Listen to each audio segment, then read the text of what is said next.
Those starts was in the regular season last year, as I mentioned. One was in the postseason as well, the big win over Long Island.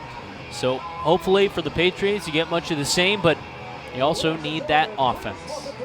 It is First Responders Day here at TD Bank Ballpark. It is also Sparky's birthday. So a lot going on. If you are watching our SPN.TV feed, you will see an American flag unfurled behind the pitcher's mound. And we also have a host, a bevy, a plethora, a myriad, a virtual cornucopia of mascots that are in attendance for today's ball game. But both teams have taken the field, so we'll step aside for the national anthem. When we return, we'll go into the TD Bank starting lineup, and we will get ready for first pitch. It's the Patriots and the Revs coming up next on SPN.TV, 1450 WCTC and WCTCAM.com. Are you ready for some family fun? Have a ball with everyone. It's a slam and hit. Come on and get patriotic. Today's presentation of Somerset Patriots baseball is brought to you by Atlantic Health Systems, Brother, Diamond Nation, Flemington Car and Truck Country, Flemington Department Store, Fullerton Auto, Health Quest, Horizon Blue Cross Blue Shield of New Jersey Lottery, RWJ Barnabas Health, Bolari Design, Northern New Jersey ROTC, T-Mobile, TD Bank. It's slamming in, come on, get patriotic.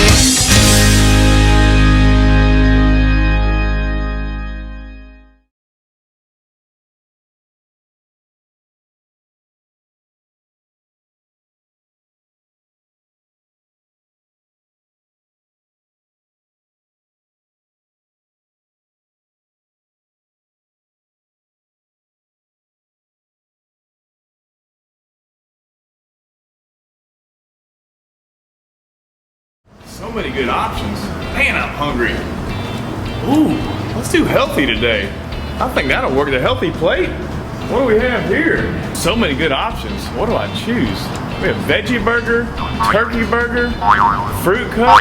It all sounds so good, but something's telling me veggie burger. I think I'll have the veggie burger. A lot of great choices here at the Horizon Healthy Plate concession stand.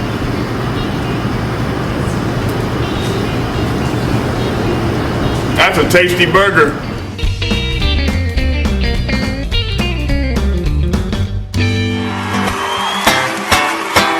It's time to celebrate with a birthday party at a Somerset Patriots game. Introducing our exclusive Domino's All-Star birthday packages for the upcoming season. Got a kid you want to have remember a special birthday for years to come? Well, the Patriots have 3 different kid-specific birthday packages that'll make their next birthday the most memorable one yet. Book a party package and upper box seating, enjoy an all-you-can-eat barbecue buffet in the NJM picnic area, or elevate your party into a fun-themed private suite uniquely designed for kids. Every Patriots... And welcome back to TD Bank Ballpark. National anthem has concluded, so we're getting ready for first pitch between the Somerset Patriots and the York Revolution. Second game of a day-night doubleheader, third game of a 4-game series.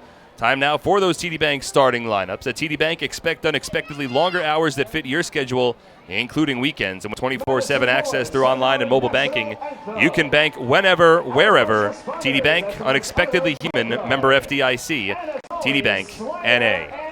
For the York Revolution in tonight's ballgame, they're led by Mark Mason, assisted by Paul Fletcher, Angel Polanco, and Sandy DeLeon. The former Patriot James Skelton leads off behind home plate.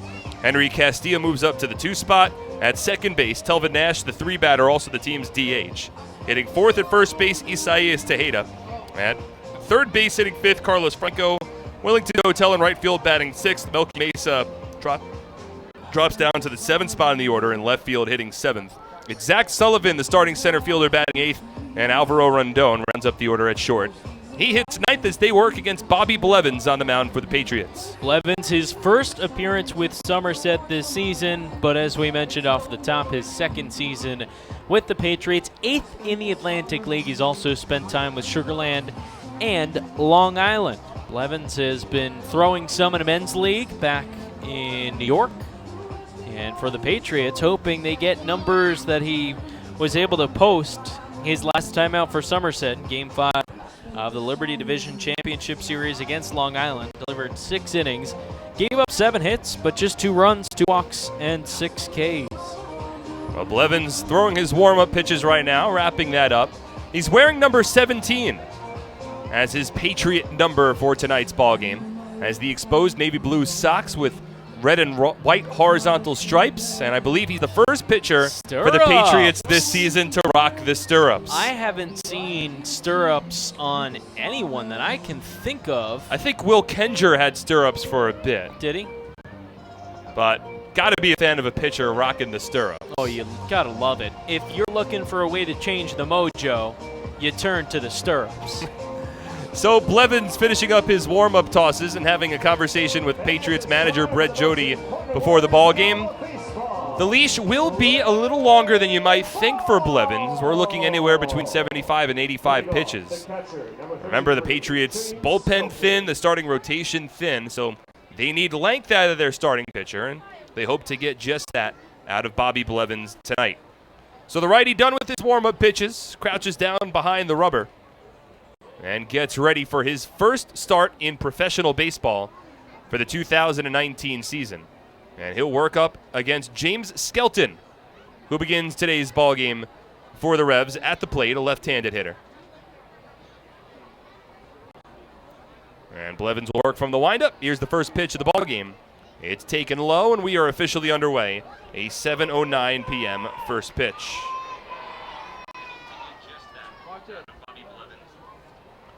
1-0. Skelton swings and drives the ball high in the air, deep to right field. Turning around is Will Kenger, and it's gone. 2 pitches in to the top of the first inning for Game 2 of today's doubleheader. James Skelton has hit a solo home run halfway up the right field scoreboard, and the Revolution lead 1-0. Well, things can only get better from here for Bobby Blevins, if you want to find that positive.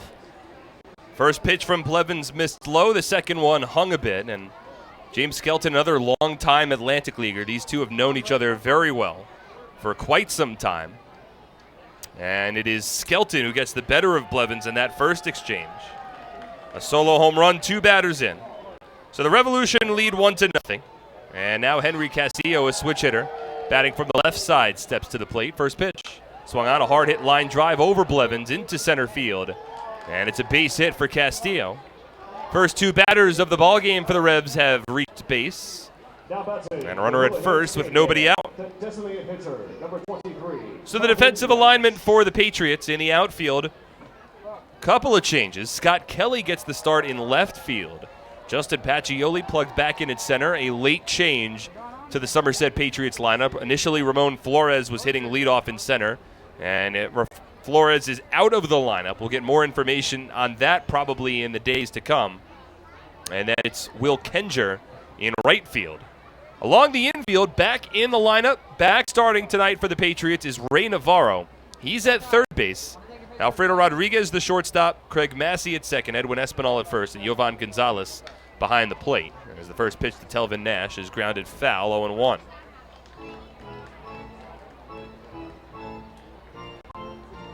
Nash has been held within the confines of TD Bank Ballpark so far in this series. But he does have 3 home runs in this ballpark this season. Right-handed power hitter leads the league in home runs with 26, leads the league in RBI with 67. Now Blevins steps off and stares Castillo back to first base. We're just underway in what is scheduled to be a 7-inning ballgame. Game 1 earlier today was a 7-inning affair that took 2 hours and 29 minutes. Revs won that ballgame 7-1. Now Blevins takes his time, comes set. A 1 offering, taken low and away. 1 ball and 1 strike. So 7 innings scheduled between the Patriots and the Revolution. There's already been a number of games in the Atlantic League. Revs and the Patriots obviously played a game earlier today. High Point in Southern Maryland had a game that went 10 innings, resulting in a High Point Rockers walk-off win. Long Island Ducks have already topped the New Britain Bees earlier today. 1-1 to Nash, taken low and outside. 2 balls and a strike. The only other game that will be played tonight, aside from this one, the Sugar Land Skeeters hosting the Lancaster Barnstormers. That one scheduled for an 8:05 p.m. first pitch Eastern time. 2 balls, 1 strike. A runner at first, nobody out. We're in the top of the first inning. And it is a 1-0 Skeeter lead, 2-1. Breaking ball, grounded softly to third, fielded by Navarro, flips it to second, and Massey's turned throw to first in time. That's a 5-4-3 double play, and there's 2 away in the first. And good to see. Doesn't seem like Navarro missed a beat in his time out of the Patriots lineup. It was a nice turn. Well, we had noted it a number of times, Brandon, how impressive Navarro was defensively, specifically at third base. And after getting a lot of playing time at third base earlier in the season, Brett Jody had shifted him on to second base, shuffling things around and getting Will Kenger some more playing time in the field at third. And Navarro defensively had a couple of struggles at second base, but his time at third, from what I remember earlier in the season, was quite impressive. Looked like a natural third baseman. He's been an infielder at a number of levels, including the major league level. And he's the starting third baseman for the Patriots tonight. First pitch to Isaias Tejeda, taken for a called strike, 0-1.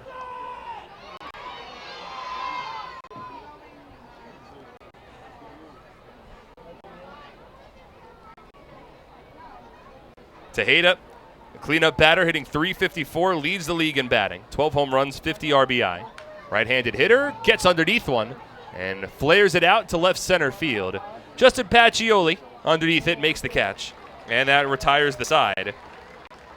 So Bobby Blevins retires the next 3 batters. However, a leadoff home run from James Skelton has the Revs in front 1-0 as we head to the bottom of the first on SPN.TV, 1450 WCTC and WCTCAM.com.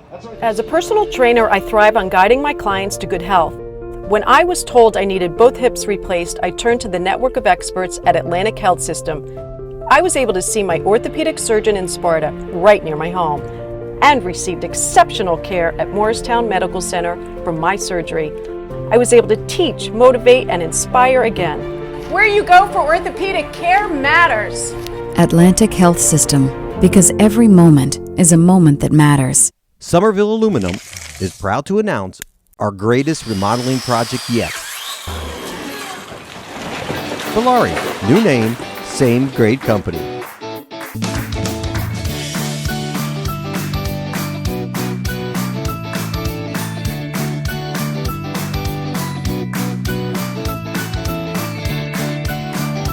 Valari, home remodeling since 1950.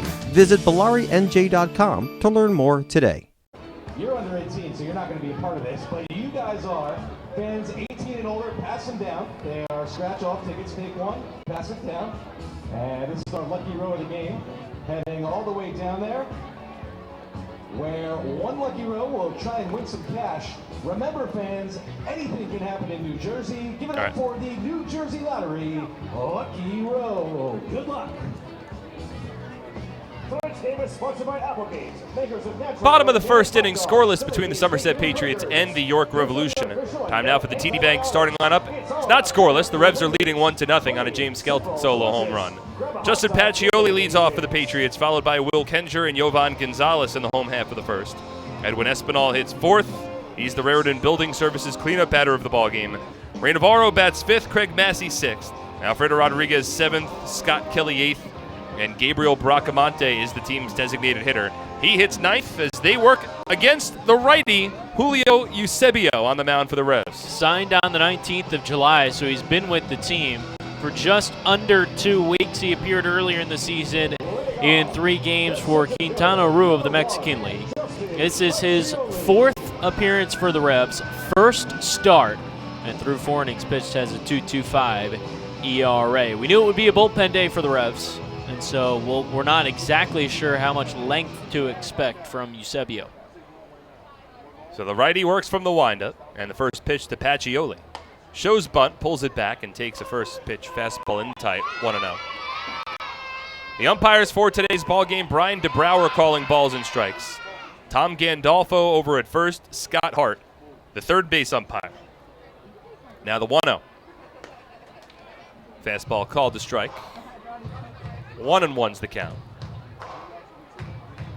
Patriots had their alternate blue uniforms for game 1 earlier today. They're wearing the home whites for game 2. 1-1 from the righty. Fastball called to strike. 1-2. Revs, on the other hand, they've gone with those blue uniforms that Brandon's such a big fan of. White and gold striping, blue numbering and lettering, gray pants, blue cap, blue brim. Now the 1-2. Breaking ball, misses outside. 2 balls and 2 strikes. Pacioli started in game 1 for the Patriots. He was in center field. Hit second, went 0 for 3 as he grounds this one to second base. On 3 hops, it's gloved by Henry Castillo and an easy play to first for out number 1. That'll bring up Will Kenger with 1 out, nobody on, the team leader in hitting. Kenger was held in check, struck out 2 times earlier today, which has, unfortunately for this Patriots team, become a trend. They have struggled mightily offensively. Brett Jody shuffling around the lineup again today, trying to find that working combination as Kenger attacks the first pitch, chops it to first, and a nice short hop pick made by Tejeda. Flips it on to Eusebio covering the bag, and there's 2 away. Yeah, Tejeda made the quick decision that he was going to circle and charge in on that baseball to get it on the short hop. And done to perfection. 2 out, nobody on, and for the first time in 2019, Yovan Gonzalez will bat third. He's a .254 batter on the season with 3 home runs and 17 RBI. And to be transparent, the Patriots clubhouse wasn't in great spirits after the loss earlier today, but Gonzalez is very excited to hit third in the order. Eusebio from the windup, and the first pitch to Yovi. It's a fastball, taken for a called strike 0-1. Heck, the woes that they've been having, I mean, it's worth trying just about anything, and you never know what's going to work out there, what lineup is going to gel. There's also been some injuries to this Patriots team. The 0-1. Gonzalez swings and taps it foul. Ray Navarro was out for a couple of weeks. He's back in the lineup today. Michael Ullman is dealing with an elbow issue, so he's not available. Jimmy Paredes dislocated a finger yesterday, so he hasn't been available for either of these games. Mike Francoso, of course, has been hobbled by a nagging hip injury all season. 0-2. Fastball misses outside, and the Patriots have 13 position players on their active roster, and just listed 3 of them who aren't available, which doesn't leave a very deep bench. 1-2 breaking ball taken low and away. 2 balls and 2 strikes. Well, I mean, you even look at the fact that you mentioned Ullman, bit banged up. You have Yovi catching in this ball game and Bracamonte DHing. So really, you know, if you have to use Ullman, you will, but 2-2. Swinging a ground ball to short, right at Rondon. Easy long hop and a nice throw on to first base. Retires the side in a 1-2-3 bottom of the first inning. Revs in front, 1-0. We head to the second on SPN.TV, 1450 WCTC and WCTCAM.com. It's time to celebrate with a birthday party at a Somerset Patriots game. Introducing our exclusive Domino's All-Star birthday packages for the upcoming season. Got a kid you want to have remember a special birthday for years to come? Well, the Patriots have 3 different kid-specific birthday packages that'll make their next birthday the most memorable one yet. Book a party package and upper box seating, enjoy an all-you-can-eat barbecue buffet in the NJM picnic area, or elevate your party into a fun-themed private suite uniquely designed for kids. Every Patriots party also comes with a crowd rendition of Happy Birthday with the birthday child on the field, a birthday t-shirt, an autographed baseball, and birthday invitations. Contact our group sales department for more information on how to celebrate a birthday in style today. Yeah. And everybody else is pretty much trailing behind. I don't know, but Fix might be in here. Here comes Sparky. Cheer him on, fans. It's his birthday. And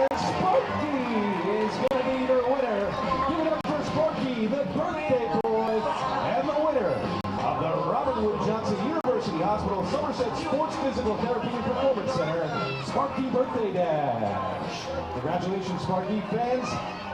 You can visit RWJ Sports Physical Therapy and Performance Center right here at TD Bank Ballpark or at rwjbh.org. Looking for a great deal on a car? You'll score big savings at your Tri-State Ford dealer, proud sponsor of Somerset Patriots baseball. Visit tristateford.com for more information today. Hey, fans, all season long, the Patriots have teamed up with AARP New Jersey to offer its members discounted tickets to every Sunday home game. Just mention the code Patriots3 and that you're an AARP member to get a 50% ticket discount to every Sunday home game. AARP, real possibilities. All at the top of the second inning. The Revs are in front 1-0. And for the first time in 2019, we just had Sparky the mascot win the Sparky Dash. I am all in on Sparky's birthday, to be honest with you. This is awesome. Well, Sparky raced a number of his mascot friends around the bases. Whooped them. And he won. Leading off, the left-handed hitting Carlos Franco, and the first pitch from Bobby Blevins taken for a called strike, 0-1. He is the best mascot in all the land. He is. 0-1 for the righty. Breaking ball, taken low. 1 ball and 1 strike. Did you see his parents are even out here at the ballpark? Yep. Lila, his mother. Albert, his father. And his brother Avery, also in attendance as well. The 1-1, he swung on and missed. 1-2. I don't see what's so funny about a family reunion. I just think it's great. It is great.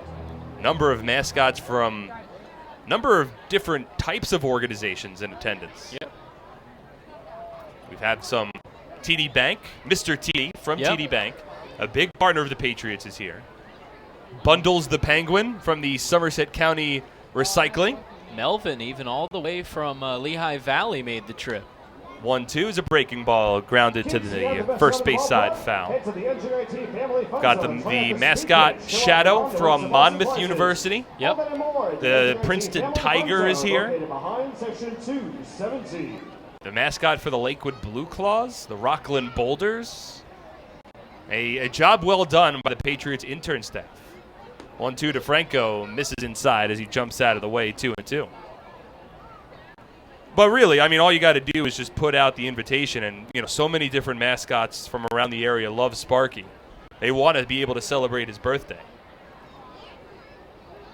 2-2 pitch.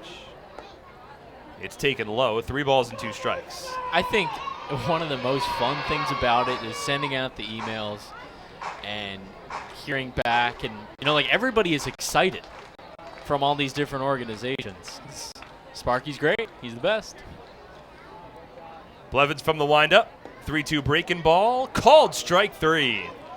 First strikeout of the night for Bobby Blevins. A good-looking curveball, and there's one away. Yeah, it definitely looked good. Haven't seen that a whole lot early on, but that's the pitch that pitchers are going to start to go to more, pivot to with this ABS system, because it'll finish a bit low when that catcher finally catches it, but when it crosses the front of the knee, it's called strike every time. Oh, Blevins only threw 9 pitches in the top of the first inning. He did give up a solo home run to James Skelton 2 pitches in. And now he'll work against Wellington Dotel. Swings at the first pitch, grounds it to third. And a backhanded pick made by Navarro along the infield grass. And an easy throw to first base for out number 2. Augustine Strange, please report to customer service. Bit of wizardry over at third base from Navarro. Was playing in against Dotel, who we've talked about a lot, Brandon. Normally hits the ball quite hard. And when you're playing at the hot corner against a guy like Dotel, you got to be on your toes, and Navarro was ready. Well, I almost wonder, and just kind of thinking out loud here, for Navarro, he's better suited where he doesn't have time to kind of think and get in his own head. Now Blevins from the windup, and the first pitch to Melky Mesa, taken for a strike, 0-1. I mean, that's the only way I can kind of understand why he's been so good at third base and he struggled a bit at second. 0-1. Breaking ball, swing and a miss, 0-2. Another good-looking curveball from Blevins. Yeah.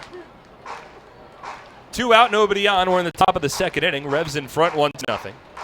Mesa hitting .290 on the year. Batting 7th in the order after he was the number 2 batter in the early game today.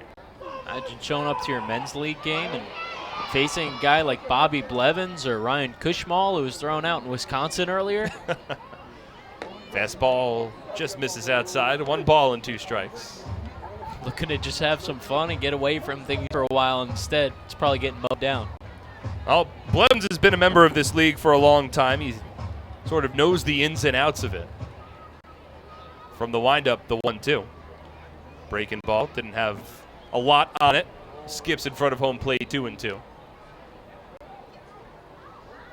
And look, this guy just drove down from Westchester. Got to the ballpark right around 5 o'clock or so. Dusted off the cleats, put the uniform on, found out he was going to be number 17. And now he's on the mound. 2-2 pitch. Swung on in line to the backstop. About a 2.5 hour ride, depending on where you're coming from. Well, Bobby said that the traffic was bad today. Ooh. Driving at a tough time, and there was a lot of storms earlier today. There were, yeah. That's a good point. Certainly slow traffic down a bit. I'm sure he would have liked to get here a little earlier. 2-2. Swing and a miss. Strike 3. It's a 1-2-3 inning for Bobby Blevins. He strikes out a pair. An impressive frame from the righty. We head to the bottom of the second. Revs in front 1-0 on SPN.TV, 1450 WCTC, and WCTCAM.com.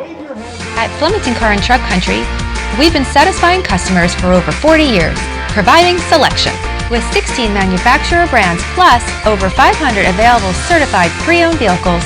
Convenience, with all our dealerships located on Route 202 and 31 in Flemington. And satisfaction, with positive reviews praising our business model every day. We'll never take our customers for granted.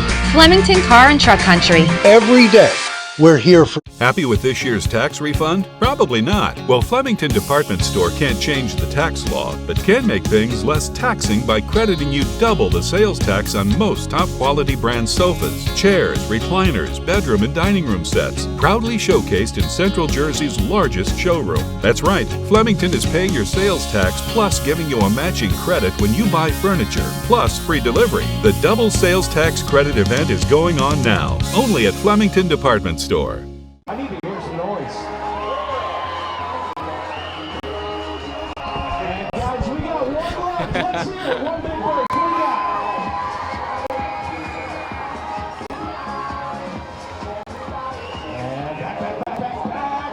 And T-shirts brought to you by Healthwest. Dan's looking at the Triathlon game day specials, including mac and cheese bites. Alpine Business Systems is the official IT provider of the Somerset Patriots. Visit Alpine Business Systems at www.alpinebiz.com. Alpine Business Systems, the official IT provider of the Somerset Patriots. Not a big fan of your kitchen or bath? Well, give Bellari a call and you can save $5,000 on a new kitchen and $2,500 on a new bath. But the offer expires today, and it's already 7:30. So for details, get to BellariNJ.com. Quickly. Get going. But keep the broadcast on. You can multitask. It's what tabs were invented for. So in the bottom of the second inning, Edwin Espinal will lead off as he works against Julio Eusebio on the first pitch fastball. Taken for a called strike 0-1. Can go with Command N to make things quicker for you. New window. I prefer new tabs. I don't know what to new windows. I don't know. Was that Control T? 0-1. Espinal swings and chops at the ball to shortstop. In front of it, Rondon, an easy throw on to first base for out number 1. Ladies and gentlemen, well, Mike Padmore. It is Control T, isn't it? Service, Mike yes. Padmore, that's right. Customer service. Thank you. Boy, am I impressed. Oh, man. You've taken such a turn on that. You don't like it anymore. When did I like it? You loved it, man. You were all in on that. 1 out, nobody on. We're in the home half of the second inning. Ray Navarro at the plate. Why? Because I hooked you up? Oh, no, you hooked me up by not being in the broadcast booth when it happened. Mm-hmm. First pitch to the switch hitting Navarro taken for a called strike 0-1. We've got a beef, actually. Now that you bring this up. I never got a shirt. Did you really? Never got a shirt. Well, it sounds like you never went around and asked for one. I don't know about that. Did you? 0-1. Taken low and in. I mean, if you had went to Rob Crossman and said, Rob Crossman, of course, the team's senior director of merchandise. Hey, you know what? I was a big part of the whole viral video. I don't know. He might have. 1-1. Navarro swings and grounds the ball up the middle and into center field. That's a base hit for Ray Navarro in his first at bat since July 14th, and the Patriots have a one-out base runner. Well, for Ray, great to see him back in the lineup. He can provide some pop, but you know, if he's putting a smooth swing on the ball like that, driving it back up the middle every time, you're not going to complain about that either. That's the first base runner of the night for Somerset. And here's Craig Massey. The Patriots only had 3 hits in Game 1 earlier today, but Massey had 2 of them. He also scored the team's only run. Navarro a short lead off of first base. First pitch from Eusebio. Misses outside 1-0. It's a 1-run Revs lead. James Skelton hit a solo home run 2 pitches in. Since that point, Bobby Blevins has settled down nicely, albeit over just 2 innings of work. Now the 1-0. Massey takes off the plate, 2 balls and no strikes. Craig now hitting .229 on the year with 3 home runs and 24 runs batted in.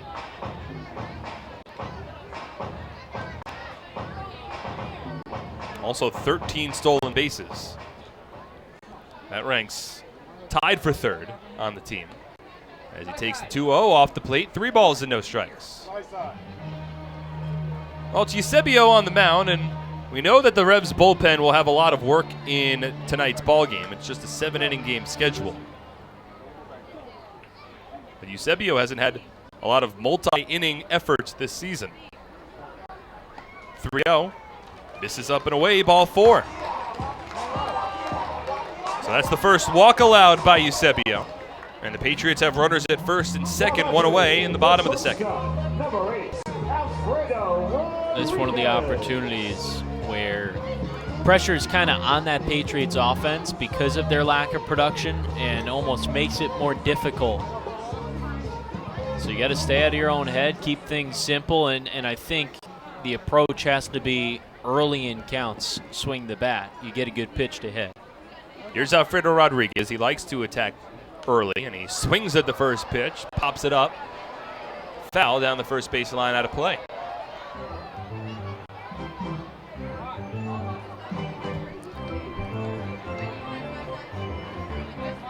A run on 2 hits for the Revs, no runs on a hit for the Patriots. Rodriguez batting 7th in the order tonight, hitting .257, a couple of home runs, 25 RBI. 0-1. Check swing, but a fastball crosses the plate, a called strike, 0-2. Rodriguez, another guy that, look, all season long last year, he was such a huge part of this team, and he remains a big part of this team in 2019. But the numbers haven't quite lined up with his numbers from a season ago. 0-2. Swung on. This one hit out to right center field. It's Wellington Dotel who put his arms up. Might not have been able to locate the ball initially, but he ultimately makes the catch. Holding at second base is Ray Navarro, and there's 2 away. Especially to Dotel and right. Not nearly deep enough for Navarro at second to tag either.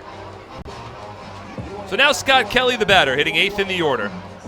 Ray Navarro off of second base, Craig Massey off of first. The Patriots are trailing by a run in the bottom of the second inning. Somerset in desperate need of a catalyst for this lineup. Somebody to take over and help right the ship. First pitch from Eusebio. It's a fastball, and it's taken for a called strike, 0-1. Somerset has scored 1 run or less in 3 of its last 4 ball games. Actually, make that 4 of its last 5. Dating back to their 10-0 loss against the Barnstormers on July 25th. As Kelly swings, chops one to third, but it's fielded by Franco, but it's throw to second, airmailed into right field. Navarro's going to race home from third. Dotel's throw, not in time, and the Patriots have tied it up. A throwing error from Carlos Franco at third base, airmailed to right field, and this ball game is tied at 1. Sometimes you need a little bit of lady luck. And there she came through for the Patriots. It's, about time for Somerset. Now you just got to keep it going. Run with this extra out that the Revs have given you. Not the easiest play to make. It was a high chop to Franco, kind of sat back on his heels and then had to fire it over to second base. On a play that he probably should have made, the throw wasn't close to second. Well over the head of Henry Castillo into right field, and Ray Navarro, fresh off his injury, able to race home and beat the Dotel throw. So now runners on the corners, the Patriots have an opportunity to take a lead. It's Gabriel Bracamonte at the plate. Swings at the first pitch and grounds it to short. Charging in is Rendon. He'll flip it the short way to second, and the inning is over.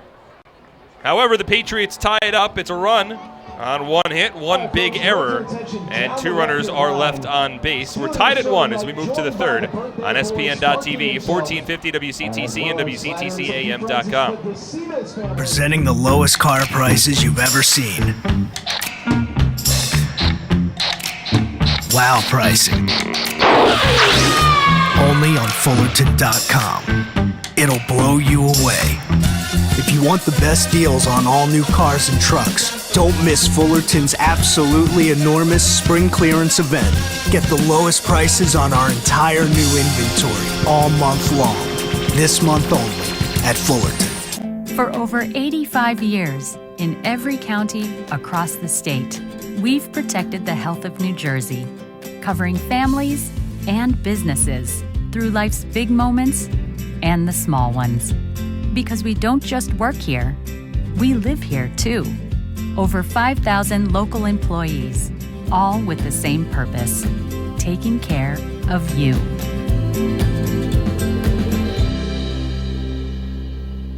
Let's go. Not bad, not bad. Lena, you're up. And Augustine, Lena might have taken that one. And Augustine, I don't know if that's going to cut it. Lena, I think we're going home. Lena is going to be your winner. She's going to get an Izod hat. She's going to get an Izod gift card, and you're going to get 2 tickets to Star Wars Night on August 13th. And don't worry, Augustine, we're going to get you an Izod hat too.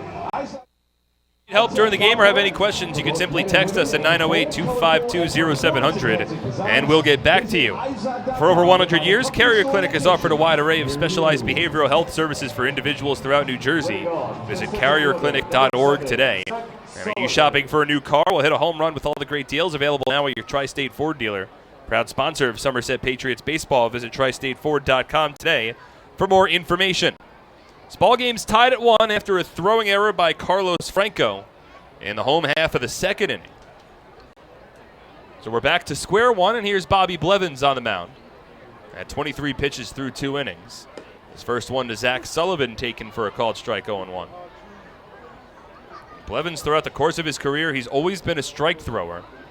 As a compact windup, doesn't necessarily work too quickly on the mound. 0-1. Breaking ball, grounded to third. In between hop, collected by Navarro, and a throw a bit high to first. But Espinal keeps the foot on the bag. And there's out number 1. Navarro sat a little bit further back on that one. Sullivan's got some good speed as he hustled down the first base line.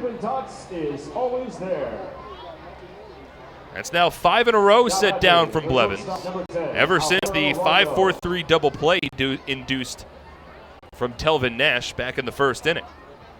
First 2 batters reached for the Revolution. None have reached since. Here's Alvaro Rendon, the 9 batter, and the first pitch breaking ball from Blevins, taken for a strike, 0-1.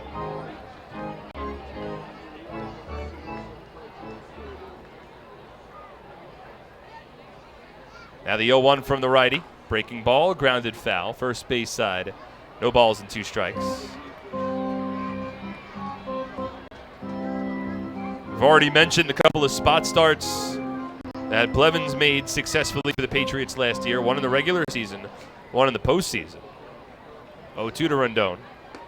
Misses inside as he jumps out of the way. The spot start for Bobby last year in the regular season came roughly around the same time. It was July 24th, and it's what normally happens this time of the year in the Atlantic League. 1-2. It's a breaking ball and a swing and a miss from Rondon, and that's strikeout number 3 for Blevins. He's really found that breaking ball pitch. So 2 away in the top of the third. We'll head back to the top of the order with James Skelton. But this time of the year in the Atlantic League, it's the second half. The season's been going on for quite some time, so injuries start to settle in. Contracts continue to get purchased. Skelton takes the first pitch from Blevins for a called strike 0-1. Last year, the Patriots found themselves in a similar spot where there were some doubleheaders and they just needed another arm to fill a starting role. And Blevins was able to step in. 0-1. Swung on and a soft ground ball in front of home plate. A barehanded pick from Bracamonte. A throw to first in time. And that's 8 in a row retired by Bobby Blevins. He keeps this game tied at 1. We head to the bottom of the third on SPN.TV, 1450 WCTC and WCTCAM.com. It's an unstoppable force, vast and mighty. It's the 101 days of summer, and this year it's bigger than ever. The NJ team is back again. We've got 101 days of prizes with other ways to win via our social channels, text message program, VIP club, and game changers. Find the fun at 101daysofsummer.com from May 24th to September 1st. Anything can happen in Jersey. The guy's name is Joe Morrison. And if you could record that, I'd appreciate it. Don't do it, it's a trap. Thank you.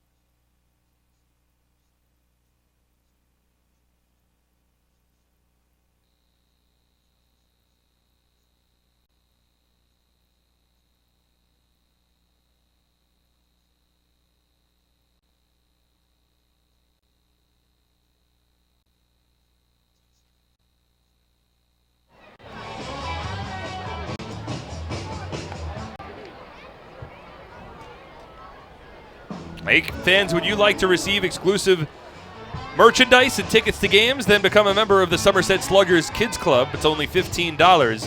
Visit our Somerset Sluggers page at somersetpatriots.com to learn more and sign up today.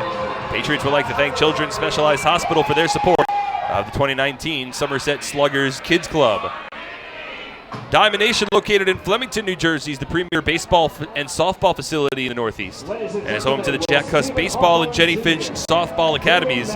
Visit us at diamondnation.com. And looking for a new or used car, there's no better place in the Flemington Car and Truck Country family of brands. Located on routes 202 and 31 in Flemington, New Jersey, or at flemington.com. There you'll find a family-centered organization ready to take care of all of your automotive needs, as they've done since 1976.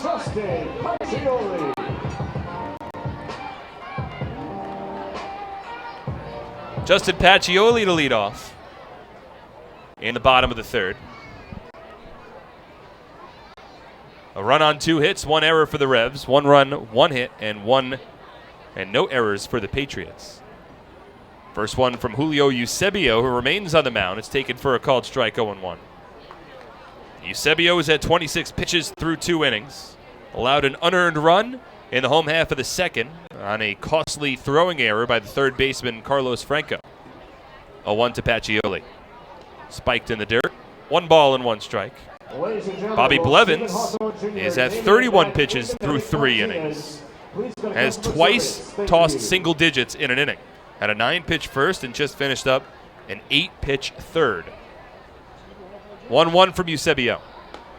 Drops in a called strike on a breaking ball, 1-2. It's the top of the order for the Patriots in the home half of the third. Pacioli, Kenger, and Gonzalez due up. 1-2 from Eusebio. Swung on, a hard hit line drive out to deep right center field. Sullivan to his left makes the catch on the run for out number 1.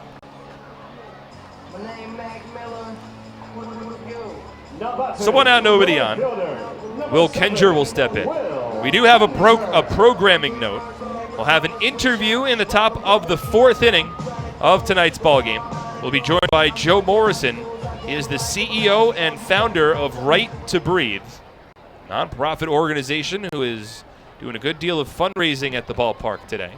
They're the 50-50 beneficiary as Will Kenger checks his swing and takes a first pitch strike, 0-1. And Right to Breathe, an organization that has partnered with the Patriots now for the last couple of years. 0-1. Kenger swings and misses at a breaking ball in the dirt. Falls behind 0-2.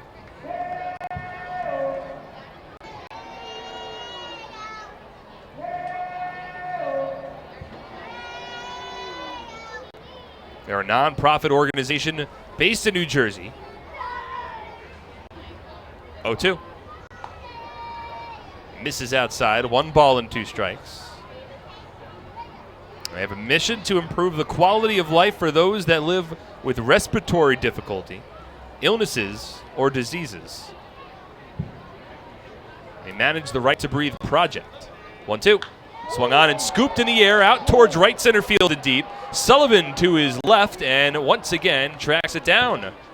In the deep right center field power alley. Kenger shot it to the deepest part of the ballpark, flies out, and there's 2 away. Yeah, if that's down the line for Will Kenger, that ball is out of here. But got under it a bit and was more a high fly ball than a line drive. So now Jovan Gonzalez, the batter. Game tied at 1, 2 out, nobody on, bottom of the 3rd. Again, in the top of the 4th, we'll be joined by Joe Morrison, the CEO and founder of Right to Breathe. Also a passionate drag racer. Originally, we were supposed to have American Hot Rod and Muscle Night here at the ballpark as the first pitch from Eusebio misses outside, rolls to the backstop, but Gonzalez not going anywhere. The threat of inclement weather turned away our ability to have some of those novelty drag racing vehicles in attendance. Well, correct me if I'm wrong, but last year they actually rode around the warning track. They did? I was about to hop in one of them.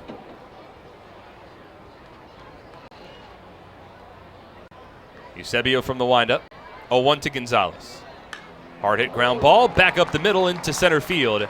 It's a base hit for the number 3 batter. And a 2-out base runner for the Patriots in the home half of the 3rd. Hey, that's what a 3-hitter does, right? Hit it hard right back up the middle. And sometimes when you're plugged into the spot, you can do nothing but just kind of perform to the expectations. You rise to the occasion.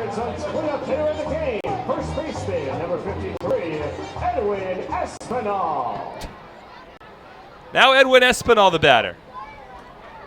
Grounded out to short in his first at bat. He's 0 for 1.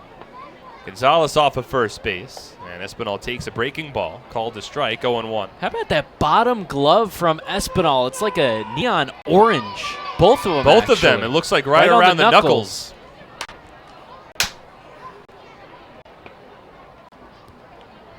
Don't believe that color's on the Patriots' palette of colors as the breaking ball, a check swing from Espinal, and did not go around on an appeal to first.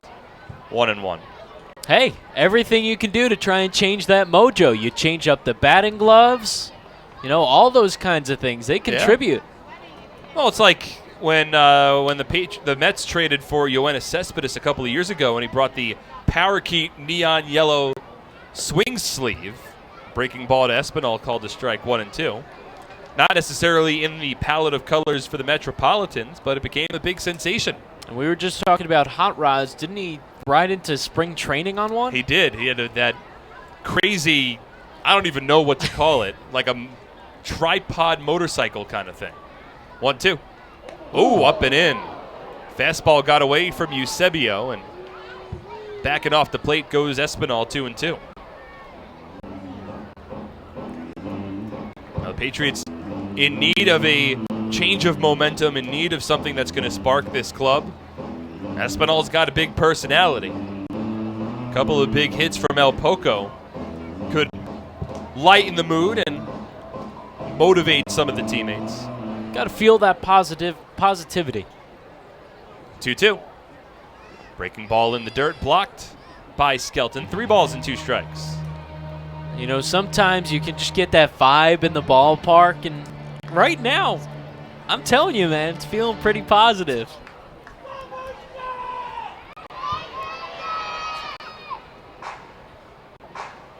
Three balls, 2 strikes, 2 away. We're in the bottom of the third, tied at 1. Jovan Gonzalez will get a head start off of first base. He's held on by Tejeda. 3-2. Swung on and hit high in the air, deep down the left field line. Coming in is Melky Mesa into foul territory, and he makes the catch. Ball stays in play, and the inning is over. No runs for the Patriots in the bottom of the third inning. On 1 hit, no errors, and 1 runner is left on base. We'll head to the fourth, where we'll be joined by Joe Morrison when we return on SPN.TV, 1450 WCTC and WCTCAM.com. Attention New Jersey camps, it's time to start thinking about your summer schedule and field trips for your campers. The Somerset Patriots camp days have returned for the upcoming season. Head over to TD Bank Ballpark in Bridgewater to check out top-notch baseball for the best price in town. The 2019 camp dates are officially set for Thursday, July 18th, Wednesday, July 31st, and Wednesday, August 14th. The Patriots are welcoming camps with groups of all sizes to come out to the ballpark to enjoy America's favorite pastime. Each game begins at 11:05 a.m. and tickets start at just $8. There are also lunch options available for just $5. In addition, each camp in attendance will be welcomed with a public address announcement and a scoreboard announcement during the game. Camps can also take advantage of our on-field programs throughout the game based on availability. So book now to ensure a memorable baseball-filled, fun-in-the-sun trip for your camp today. Give us a call at 908-252-0700 or visit SomersetPatriots.com to lock down your camp's perfect summer trip. Right to breathe, you plug any information.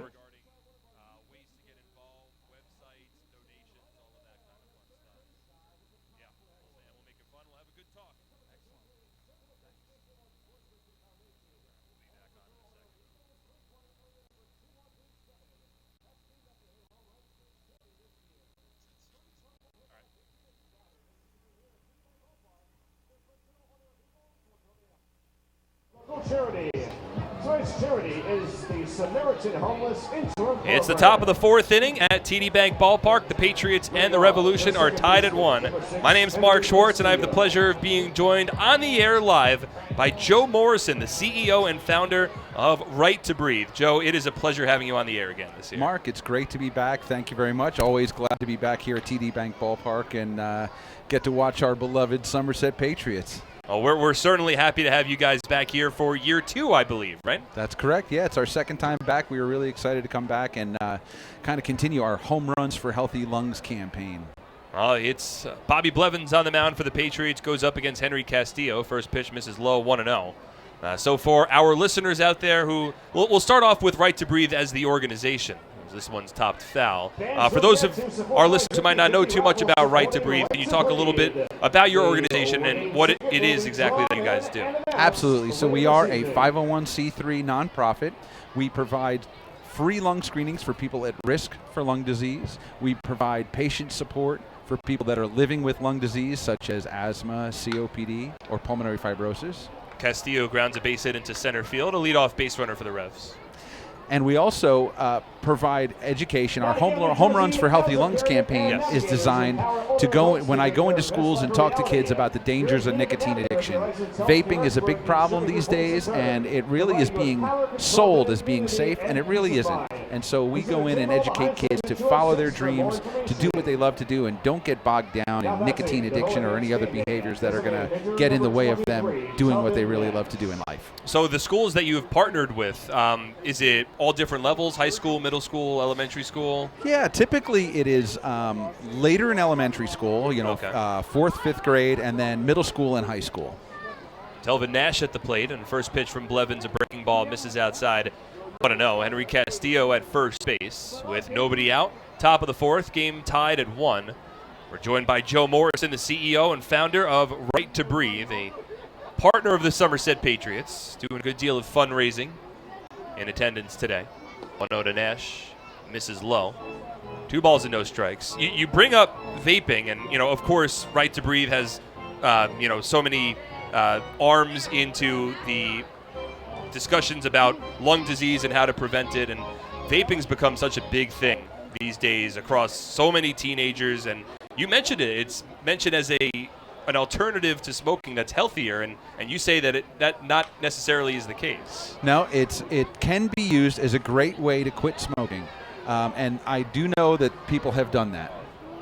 Telvin Nash just grounded a base hit down the third base line. It was fielded in left field by Scott Kelly. Going first to third was Henry Castillo. Holding at first base is Nash. And runners on the corners, nobody out in the top of the fourth. Yeah, the big problem with vaping, though, is that what's happening is it's become a way for kids to get hooked on nicotine. Excuse me, I'm mixing my words up there. So they become hooked on nicotine through the vaping, and then what has happened is it seems that kids actually wind up graduating to traditional smoking from the vaping. So it almost works as a gateway of sorts. It has absolutely done that. And the other thing is unfortunately, while vaping does not contain tar that traditional smoking does, there are other carcinogenic products that are within it. So it still could be a cancer causer, and we're also finding through research that the vapor particles are smaller particles and they penetrate deeper into lung tissue. Because I had read somewhere that the water in the vapor can be almost harmful towards the lungs when it's sort of inhaled through the vaping process. Yeah, the water in and of itself isn't. It is what is in it. Okay. And what they have is they use different, sometimes there are different liquids that are carriers for the nicotine, and the carriers are also not really regulated. So there's a bunch of different things that are really we're trying to bring to light so that people aren't fooled, and so that the truth is out there about the fact that there are products contained in vape products that are in fact dangerous. So again, we're speaking with Joe Morrison, the CEO and founder of Right to Breathe. And through your organization, have you found that there's difficulty reaching out to these kids and having them fully understand the dangers that are involved with vaping and of course smoking and everything that goes along the lines with that as well? So it seems that there's 2 camps. If they're a lot of times if people are already vaping, they're already convinced that it's okay, and I probably won't change their minds. Maybe I'll get them to think. Here's the other thing. Did you know that the 4 biggest vaping companies are owned by big tobacco companies? Isn't that a surprise? And here's the thing. Big Tobacco lied to us for years, trying to tell us that smoking is safe. Why do we expect them to tell us the truth now? And that's what I tell kids. And I just want to get them to think. Just think that you're a number to them. You're a profit to them. They really don't care about you and or your future. So, their job is to sell product. And listen, there's nothing wrong with selling products. I do have a problem with not telling the truth. People not telling the truth. Runners on the corners, nobody out. We're in the top of the 4th inning. The Patriots and the Revolution are tied. At the plate is Isaias Tejeda. 1-2 pitch from Blevins. A breaking ball swung on and hit out to left field fairly deep. Scott Kelly backpedals in front of the warning track. He'll make the catch. Tagging up from third base is Castillo. Kelly's throw comes to second. So it's a sacrifice fly and an RBI for Isaias Tejeda. And the Revolution have jumped back out in front. A 2-1 Revs lead in the top of the 4th inning. We're speaking with Joe Morrison right now, the CEO and founder of Right to Breathe, a partner of the Somerset Patriots, in attendance for today's ballgame. So for Right to Breathe, Joe, what was the initial catalyst towards making the organization? How did you first have the idea to get involved with this? So really it was inspired by my dad's journey with COPD, or chronic obstructive pulmonary disease. My dad, like many people with COPD, did not get diagnosed until he had already lost more than half of his lung function. And once that lung function's gone, you can't get it back. You could do things to try to maintain your health once you're diagnosed. And so our inspiration was to help other people keep their lung function by getting diagnosed earlier and being able to live better and live longer. So that way my dad's experience would help other people to ideally, that's why we provide free screenings, right? The problem with lung disease is it sneaks up on you, and you may be feeling a little bit short of breath, but most people just shrug it off and say, oh, well, maybe I'm out of shape, or maybe I need to lose some weight, or maybe I need to exercise more. Ground ball from Carlos Franco hit to first base. Edwin Espinal backhanded it, got it over to second. That's a force out over to first base goes Franco. And there's 2 away now in the top of the 4th inning. I wanted to ask you, Joe, and you sort of answered it. What would be some of the telltale signs, some of the symptoms that some of our listeners can look out for if they're not able to get a screen to know that maybe it's something that they should pursue? So we always encourage folks to talk to their doctor, and when they come for free screenings, we provide them a results card of a simple spirometry, which is just a simple breathing test. It's part of a pulmonary function test. It's not a full pulmonary function test. Basically, you take a deep breath and you blow hard into this machine, and what it does is it measures the volume of air that is coming out of your lungs and the speed and a bunch of different factors, and it can detect early signs of obstruction. And so what folks could look out for and why they would be a candidate for spirometry is if they had worked in a job that put them at risk, such as being a mechanic or working in dirty environments, dusty environments. Also former smokers. Smoking is a big cause of COPD. The symptoms are a persistent cough, sometimes coughing up mucus regularly. And it's kind of a gross sounding thing, but it's it needs to be said. Yeah, we're and then the other thing is just becoming increasingly short of breath, little by little. You know, what my dad used to say before he had passed away in 2016, he said, I would go up 2 flights of stairs and I'd have to stop and catch my breath. And then it became a flight and a half, and then it became 1 flight of stairs. And then I couldn't get up the whole flight of stairs without catching my breath. And it was just that little by little incremental, decrease in the ability to get around. He says, I wish I would have done something sooner. And if he had been diagnosed sooner, he'd probably still be with us today. Again, we're speaking with Joe Morrison, the CEO and founder of Right to Breathe. So if somebody wanted to get involved with your organization, whether to take advantage of your free screenings or to contribute or donate, how would one be able to do so? So there's a couple different ways. Number one, you could go to righttobreathe.org. That's RIGHT, the number 2, breathe, BREATHE.org. You could follow us on Facebook. You could follow us on Twitter and Instagram. Of course, we're pretty good about posting a lot of educational information on social media, and folks could get in touch with us that way. Of course, on our website is our toll-free phone number. Of course, through social media, you could send us messages, and we make it a point to respond promptly. And we're always looking for volunteers, and of course, we always appreciate donations so that we can continue to provide these free screenings. Yes. One of the things we're doing in August 13th, if folks are interested in this, they can email breathe@righttobreathe.org. And remember the E on the end, BREATHE at righttobreathe.org. We're doing a free online patient support group where we will do a video conference led by our Director of Education, Michelle Da Silva, who is a respiratory therapist, and she's run dozens of Better Breathers clubs and patient support groups. So we're going to provide this free free group interaction with a respiratory therapist, so a person living with asthma or COPD can ask questions and get answers from a medical professional. And that was August 13th. August 13th. And email breathe@righttobreathe.org. Yep. All right. Well, Wellington Dotel at the plate just struck out looking, so that retires the side and ends our inning together, Joe. But again, Joe Morrison, CEO and founder of Right to Breathe, a great organization, a partner of the Somerset Patriots. Please follow their social media accounts, go to their website, and help donate. It's a great cause, and we want to do all of our parts to help them out, to help all of you guys out as well. Joe, thank you for coming on the air. I appreciate it, Mark. Thank you so much, and looking forward to hopefully seeing another Patriots win tonight. Let's hope so. Let's hope for a comeback. We'll head to the bottom of the 4th. Somerset trails 2-1 on SPN.TV, 1450 WCTC and WCTCAM.com. I'm fighting cancer. I'm fighting cancer. I am fighting cancer. I fight every day. Every night. Every hour. Every minute. And every second. Robert Wood Johnson University Hospital and RWJ Barnabas Health, together with the Rutgers Cancer Institute of New Jersey, bring the latest research, treatments, and clinical trials close to home. We're fighting cancer. And I'm not fighting alone. Robert Wood Johnson University Hospital. Let's beat cancer together. Nothing is more important than your child's education. The Somerset County Education Association represents the public school employees that make your child's education possible. This includes more than 7,000 teachers, paraprofessionals, bus drivers, nurses, custodians, secretaries, and other outstanding education support professionals. Visit www.sceanj.org for more information.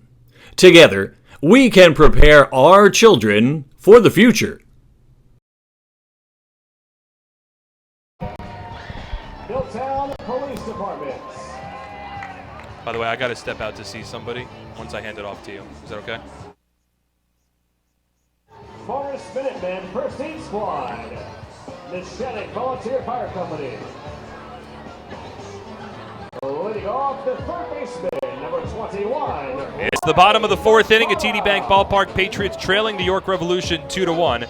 And to carry you on the play-by-play, here's Brandon Pelter. Thank you, Mark. 2-1 the score. The Revs with a run in the top half of the inning. The Patriots start things off with a switch hitting Ray Navarro from the left side. The first pitch is called a strike. York 2 runs on 4 hits. They've made an error. For the Patriots, 1 run on just 2 hits. And Ray Navarro has one of them, singled up the middle and scored the lone run. Pitch is lifted into shallow right center field. Dotel coming in, as is Sullivan, but it'll be Dotel that catches it in shallow right center for the first out. Well, Bobby Blevins at 49 pitches through his 4 innings. Gave up the sac fly in the fourth, but could have been a lot worse for the Patriots. The Revolution had runners on the corners and nobody out, and they really only got 1 run to show for it. So Blevins has continued to do his job for the Patriots tonight. And once again, the onus now returns to the bats to try to get the Patriots in front. Here's Craig Massey. 1 away in the fourth. And the pitch from Eusebio takes a called strike. Massey been all around the Patriots lineup. The lefty just a couple days ago was the leadoff man, was the 7-man earlier. The 0-1 is swung on and missed a pitch in the dirt. Earlier today, Massey went 2 for 2. 2 singles, scored the lone Patriots run. And looking to pick that up. Get into the top portion of the lineup. The 0-2. This is at the shoe tops. Massey hitting .229. Has 13 stolen bases as well. Eusebio winds with the pitch. Swing and a miss. He chased a high fastball. First strikeout of the outing for Julio Eusebio. Well, we were told it was going to be a bullpen day for the Revolution, but Eusebio's still working on the mound in the bottom of the fourth inning. And he's put together a fine performance, has only allowed 1 unearned run to this point. How about the overall, the pitching staff for the Revs really turned things around this morning. Duke Von Schaman went all 7 innings.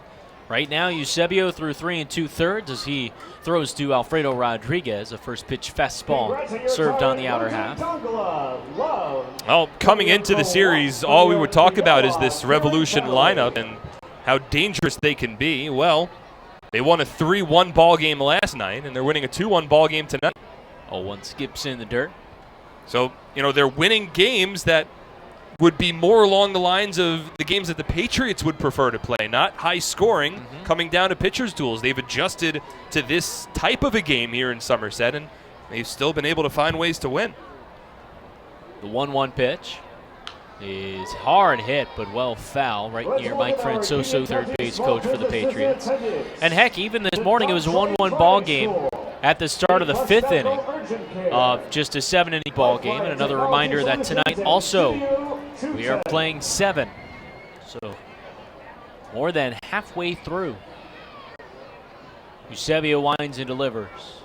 Rodriguez rolls it over and a softly hit ground ball to third. Franco turns it on to first in time. The Patriots retired in the 4th in order at the end of 4. 2-1 York leads Somerset. You're listening to Patriots Baseball on SPN.TV, 1450 WCTC and WCTCAM.com. 2, 3, 4.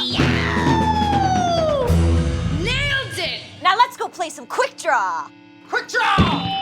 Nothing beats the draw of Quick Draw, the game with over 40,000 daily winners. Find a place and bring your Happy with this year's tax refund? Probably not. Well, Flemington Department Store can't change the tax law, but can make things less taxing by crediting you double the sales tax on most top-quality brand sofas, chairs, recliners, bedroom and dining room sets, proudly showcased in Central Jersey's largest showroom. That's right, Flemington is paying your sales tax plus giving you a matching credit when you buy furniture, plus free delivery. The double sales tax credit event is going on now, only at Flemington Department Store. Okay, let's kick it off with a power sprint. Go, go, go. Stop. Killer class. Let's go play quick draw. Nothing beats the draw of Quick Draw. A $1 bet could win up to $100,000. Find a place and bring your people. Flemington Department Store offers name brand furniture, flooring, and clothing at an incredible savings guaranteed. Located on Route 31 north of the Flemington Circle, stop by the Flemington Department Store for all of your home needs.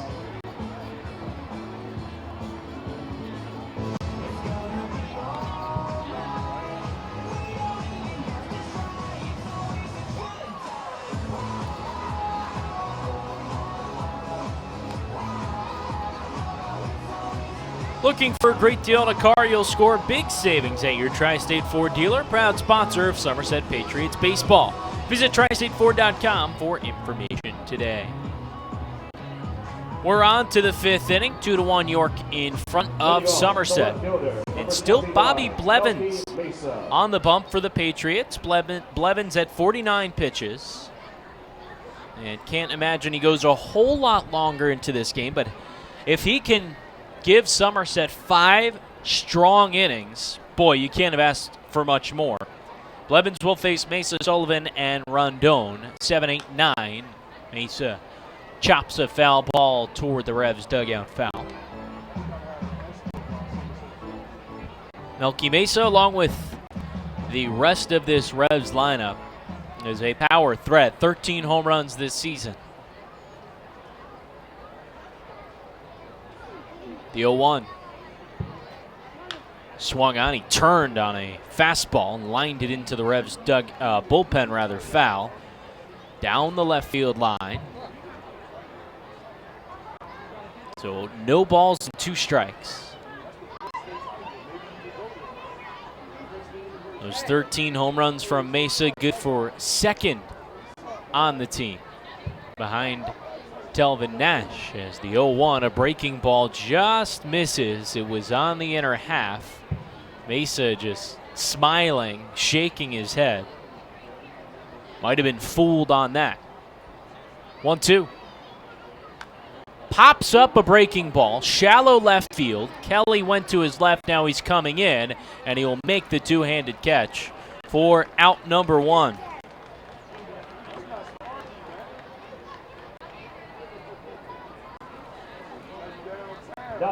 So now for the Revs, it's Zach Sullivan, the center fielder, grounded out to the third baseman, Navarro. And boy, Bobby Blevins, can't say it enough, has really come in and put together a very good performance for the Patriots.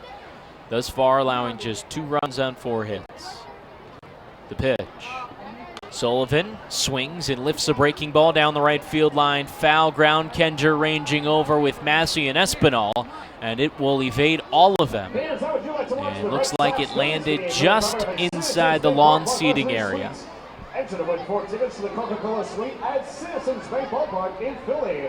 So 0-1 the count on Sullivan, who's hitting .321. Here at the game tonight, the drawing will be held and a winner will be announced on August 24th during the Patriots game.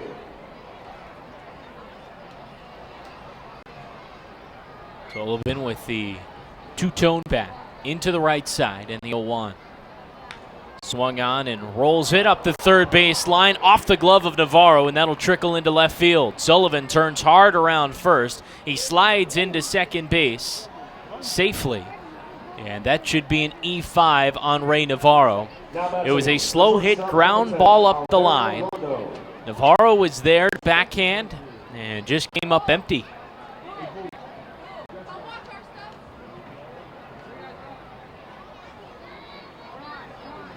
Still waiting on the official scoring here from John Nolan, the Patriots official scorer, but here it is. That's an E5.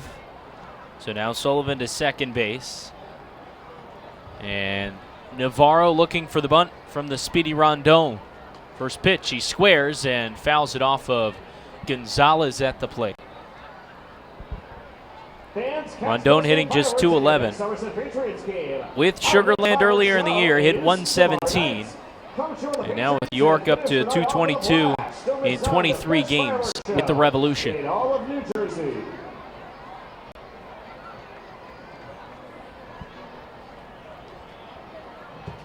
Wind breezing in a bit, not a strong gust on a cloudy, overcast night at TD Bank Ballpark. Sullivan is at second, one away in the fifth. The Revs lead by a run. The pitch. Rondon taking it outside. No signs of a bunt there for the speedy 9-man.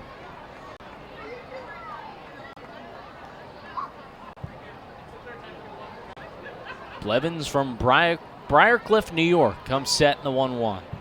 Swung on, and this a looper into center field, dunks in for a base hit. Sullivan is stopped at third as Kendra gets it in quickly, and he didn't hit a cutoff man. So it goes all the way home, and Rondon advances to second on the throw. Now batting, the catcher, number 33. It's Pacioli, the center fielder, that fielded it. And did not hit a cutoff man, and that a bit of a mental blunder. So now two men in scoring position, and still just one out.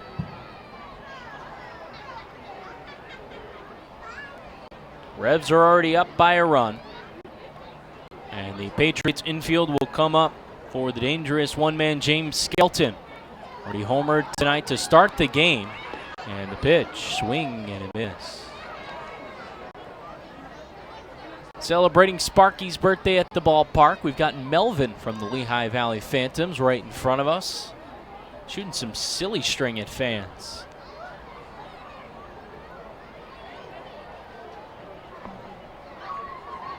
Blevins set. He holds the 0-1. Here it is. Skelton swings and a hard hit grounder right at Espinal at first. Deflects off the glove, but he's able to grab it, and he'll walk it over to first, ensuring that the runners stay put. A big second out, and nobody able to advance. Number 6, Henry Castillo. So runners stay at second and third, now with two away. The Revs turn to Henry Castillo. The lefty singled and scored in the fourth. He also singled up the middle back in the first inning. Blevins looking to work out of a jam. Had runners on second and third with Justin out. Now they're two away. Top of the fifth. The pitch. Castillo well out in front of that curve. 0-1. And Brian Oliver, please go to customer service. James Schenk and Brian Oliver, please. From early on, Bobby Blevins has gotten the curveball going. He has 4 strikeouts so far tonight.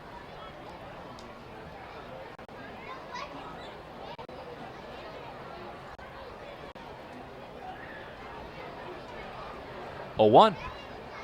Castillo again, well out in front of the breaking ball. Blevins in the driver's seat, no balls and 2 strikes, and now he can go to just about anything. Can try to go with that high here. Maybe he puts one in the dirt again. But I wouldn't be surprised if he keeps this out of the strike zone. Not looking to serve up an 0-2 hit to Henry Castillo with runners on second and third. And 2 outs in the top of the fifth. The pitch. Swung on, popped it up. Foul ground left side. Gonzalez sheds the mask. Navarro over as well, and he makes the catcher step or two in front of the Revs dugout on the warning track. Bobby Blevins works into and out of some trouble in the fifth. No runs on a hit. There was an error and 2 men were left on base. 2-1 the score. York leading Somerset through 4.5. You're listening to Patriots Baseball on SPN.TV, 1450 WCTC and WCTCAM.com. We invite all the fans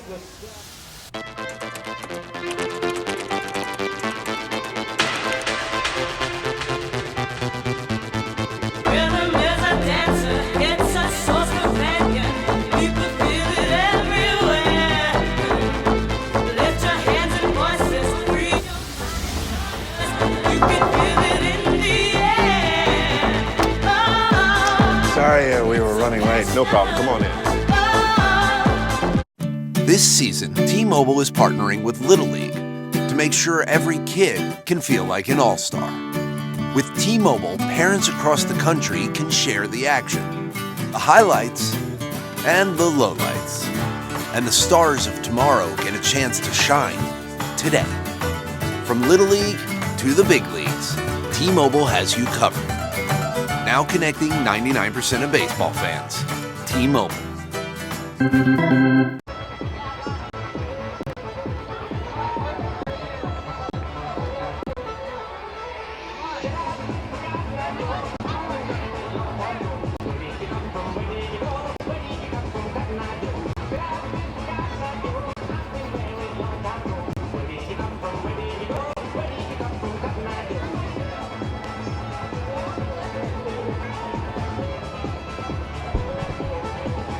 HealthQuest, a top 100 health and fitness club in the nation, is right here in our community. Conveniently located on Route 31 in Flemington and open 7 days per week, HealthQuest proudly serves all of central New Jersey. Visit them today and start your journey to becoming HQ Fit. Home half of the fifth, 2-1 the score. York, though, is in front of Somerset. The Revs have taken the first two games of this series. They won the day portion of the day-night doubleheader 7-1. They won last night's contest 3-1. As Julio Eusebio starts off Scott Kelly, first pitch swing, and he lines it into right. Dotel coming on, delivers a throw to first, and he airmails it. They're going to apply the tag to Kelly, who stayed put at first. He thought about it for a second, but did not start to actually make the turn toward the second base bag. It was a liner, served the other way into right field. Kelly realized it off the bat and hustled all the way. We've seen Dotel a couple times this season catch some Patriots hitters, slow to first base on a hit to the outfield. That time, Dotel airmailed it. And Kelly took a quick step toward second, but didn't truly offer. And he gets his lead off now as Gabriel Bracamonte steps up. Bracamonte 0 for 1. With a fielder's choice that ended the second inning. Earlier, Braca also in the lineup and collected an RBI. First pitch running. Throw is down to second base, and it is not in time. Rondon tried to pull a Javi Baez and swipe the tag on the spikes of Scott Kelly. Not able to do so. For Scott, it's his fifth stolen base of the season, and he's now into scoring position. And it also was a ball on the pitch. So 1-0 count on Bracamonte. With no outs in the fifth, corners looking for the bunt here. Tejeda at first, Franco at third, they come up. 2-1 ball game, Patriots down by just a run. And it's a shortened ball game as well if you're just joining us. 7-inning game. We're in the bottom of the fifth. The 1-0. Bracamonte takes it in on the hands. 2 balls and no strikes. Does not look to be bunting. Although if Patriots are confident in his abilities, it might be a good spot to do so with the one-man Justin Pacioli due up next.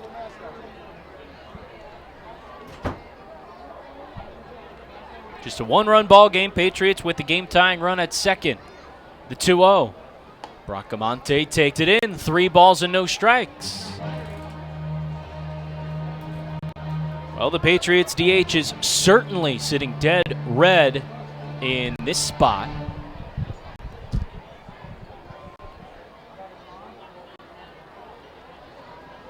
And some stirring in the Revs bullpen. Righty throwing. Eusebio sets with the 3-0. Here it is. It's up and in. Ball 4. Bracamonte works a 4-pitch walk. And now begs that question, do you lay down the bunt? Pacioli has struggled a bit this season with it. He certainly has, but I spoke with Brett Jody before the ball game today and asked Brett, look, with the way that the offense has struggled lately, do you change the way that you normally manage? And he said, absolutely you do. He said that he put on 4 hit and runs in last night's ball game, but none of them were successful.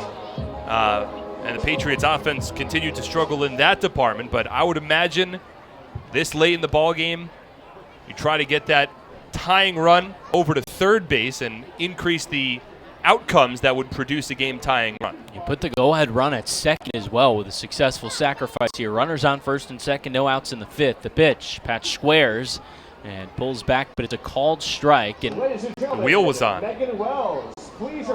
Shortstop Alvaro Rondon sprinted towards third base with the third baseman Carlos Franco coming in. You don't see that too often at this level of baseball, to keep second base unoccupied, but the Revs put the wheel on that play. Looking to get the lead runner out on a poor sacrifice attempt. 0-1, Patch squares, pulls it back. Kelly going for third, he's safe. Now Bracamonte taking second, it's uncovered, he's safe as well. The unorthodox double steal, and without the bunt, the Patriots put two in scoring position in the fifth. Oh, that's the danger. One of the dangers of the wheel play is that you have some unoccupied bases. The third baseman Franco was charging in, so it just became a foot race between Kelly and Rondon, and Skelton couldn't throw the ball to third because nobody was there. And then second was open, and Bracamonte figured, you know what, I'm just going to take second base. And he did. Now the Revs infield comes up. Runners on second and third. Patriots down a run in the pitch. Pacioli chases a breaking ball that finished low and away. And now the count 1-2. You have got to put this ball into play. A deep fly ball or a hard hit ball on the ground, hoping that it finds a hole. Eusebio the 1-2. Pacioli swings and grounds it past a diving Rondon at short and into left field. Kelly scores. Pacioli the RBI single. We're tied at 2 in the fifth. Good job of hitting from Justin Pacioli, recognizing that the infield was drawn in. All he had to do was put it in play in the right spot, and he got it past the diving Rondon. Hit decently hard, but certainly positioned well. And boy, in a season and in a stretch where the Patriots have been looking for that big hit, that's a big one there from Pacioli. Runners are on the corners. No outs in the fifth, and Mark Mason makes the trip to the mound. That means we'll see another Revs pitcher when we return. You're listening to Patriots Baseball on SPN.TV, 1450 WCTC and WCTCAM.com.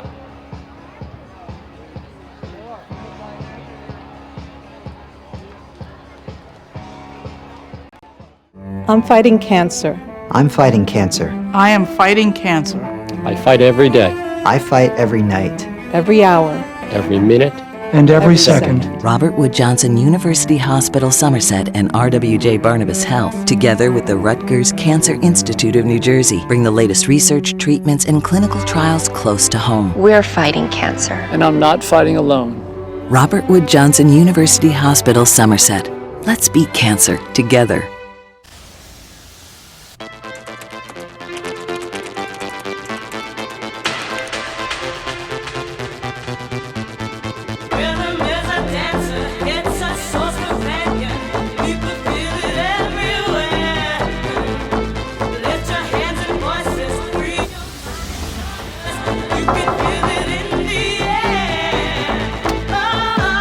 Sorry, we were running late. No problem. Come on in. IdeaCom, you can reduce your phone bill, work from anywhere, and enjoy local support. Get the guys from IdeaCom on your team today by visiting their website at ideacom-nj.com. Tied at 2, we're in the bottom of the 5th, and the Revs turn to Julio Perez, the righty. Perez 4-1 on the season, a 4.03 ERA. He's now making his 39th relief appearance of the season. Over 38 innings, 30 strikeouts, but he's also walked 28 batters as whip is approaching 1.5. So walks have been a bit of an issue for Perez. He's got that hard fastball. Patriots have seen him oftentimes this season. In fact, last time the Revs were in TD Bank Ballpark, Perez pitched twice during that series, including earning a win in Game 2 of the doubleheader on July 18th. He tossed 2 scoreless innings while striking out a pair that night. So a hard fastball, we can expect that from Perez. And we'll see how he does in a tough spot, inheriting a couple of base runners and still nobody out in the 5th. One Julio hands the ball to another. Eusebio went 4 innings, giving up 4 hits, and as it stands right now, just 2 runs. But he is responsible for the runners on the corners. There are no outs in the bottom of the 5th, rather, and we are tied at 2. Bracamonte at 3rd, Pacioli at 1st, and wouldn't be surprised if he takes off. Will Kenger is now up, the lethal lefty, leading the Patriots with 11 home runs. First pitch running, that's Pacioli from first, and doesn't even draw a throw from Skelton. The pitch missed low and in, and now 2 men in scoring position for the Patriots. Should draw the Revs infield up again. Here they come. That's the 4th stolen base of the inning for Somerset. Perez sets, 1-0 the count. Here's the pitch. Inside, it gets past Skelton, but a hard carom right back to him, and a great read by Gabriel Bracamonte at 3rd to not try and swipe home. Yeah, the backstop isn't too far away from home plate at TD Bank Ballpark. There isn't a crazy amount of foul territory, and there's a hard backstop towards the bottom. And that ball went right to the backstop, took a hard carom, and it got back to Skelton very quickly, and certainly the right move from Bracamonte to hold at 3rd. Infield is up, the count 2-0, 2 men in scoring position for the Patriots. No outs in the 5th. The pitch. Kenger takes a fastball in on the hands. 3 balls and no strikes. I'd let him swing here. You've had difficulty bringing runners in. This is a pitch to hit. A sac fly puts you ahead. Patriots need runs. Tied at 2, the 3-0. Up and in. That's ball 4. And the bases now loaded for the 3-man Yovi Gonzalez. It certainly seemed as though Perez was pitching around Kenger there, but even if he was, it doesn't set the great precedent for Perez. I mean, you got a guy who's coming into a pressure-packed situation. He's trying to establish himself on the mound, and the first batter that he's going to face, you tell him to pinch around him, and it might be difficult to find that strike zone after walking a guy on 4 pitches to begin your evening. Bases full of Patriots, tied at 2, no outs in the 5th. The corner infielders stay up, middle is back.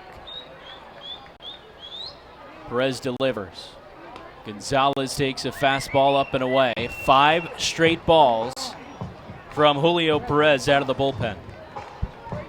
I think now you have to seriously consider taking a strike.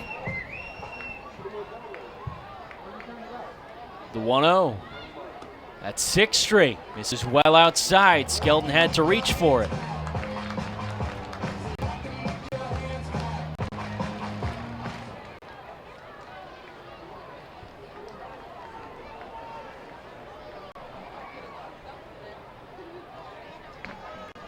Bases loaded, tied at 2, and Perez now steps off.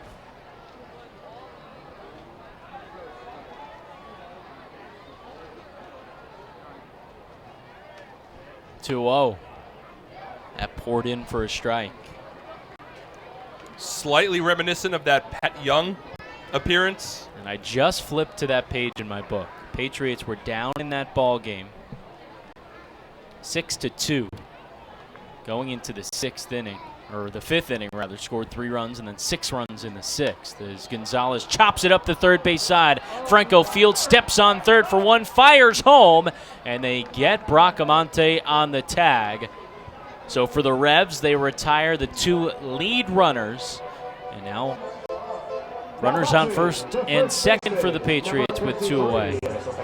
That is a massive double play, because not only does it take away the runner at home and keep the Patriots off the board, but now you only have runners at first and second, and almost a worst case scenario, because if Gonzalez grounds into a double play towards the middle of the infield, at the very least you imagine the Patriots get a run and take the lead.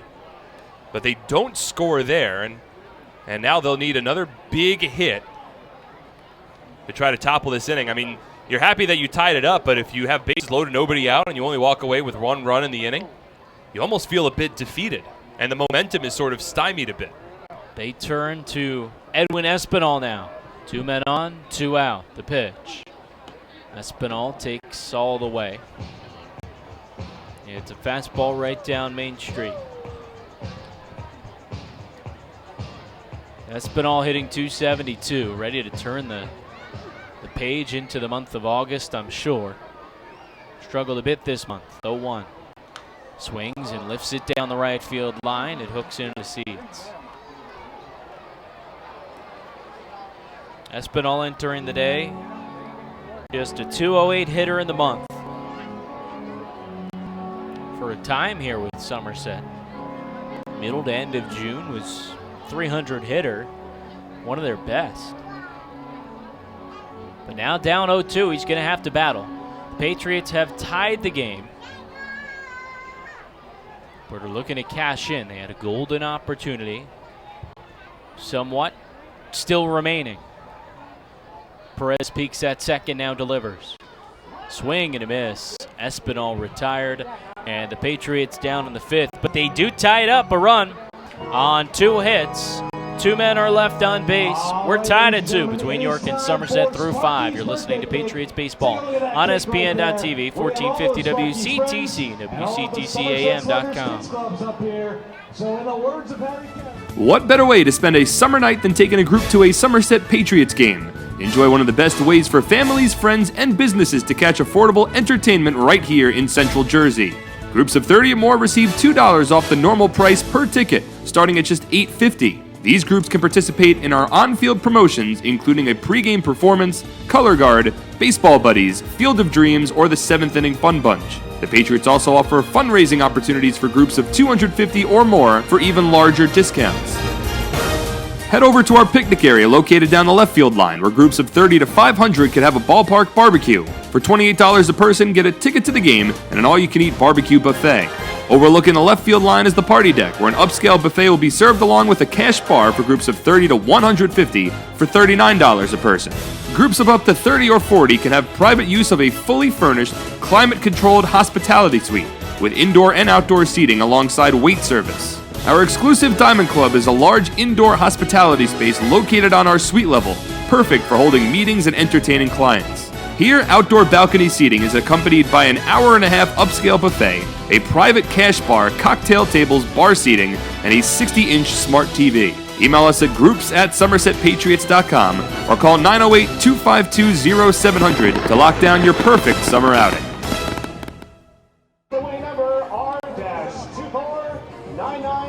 Hey fans, do you have a group of friends or coworkers you want to entertain? Then come to TD Bank Ballpark and party with the Patriots on our Audi Suite level. Enjoy the next Patriots game you attend in a lap of luxury. Stop by the ticket office to find out more information on nightly hospitality suite rentals as well as seasonal plans that are still available. Somerset Patriots Suite level is brought to you by your New Jersey Audi dealers and the 2019 Audi Q5 SUV. Take a test drive today and see for yourself why the Audi Q5 was born to not conform. Still Bobby Blevins. He delivers to Telvin Nash. Breaking ball misses in the dirt. But a 2-2 ball game in the top of the 6th.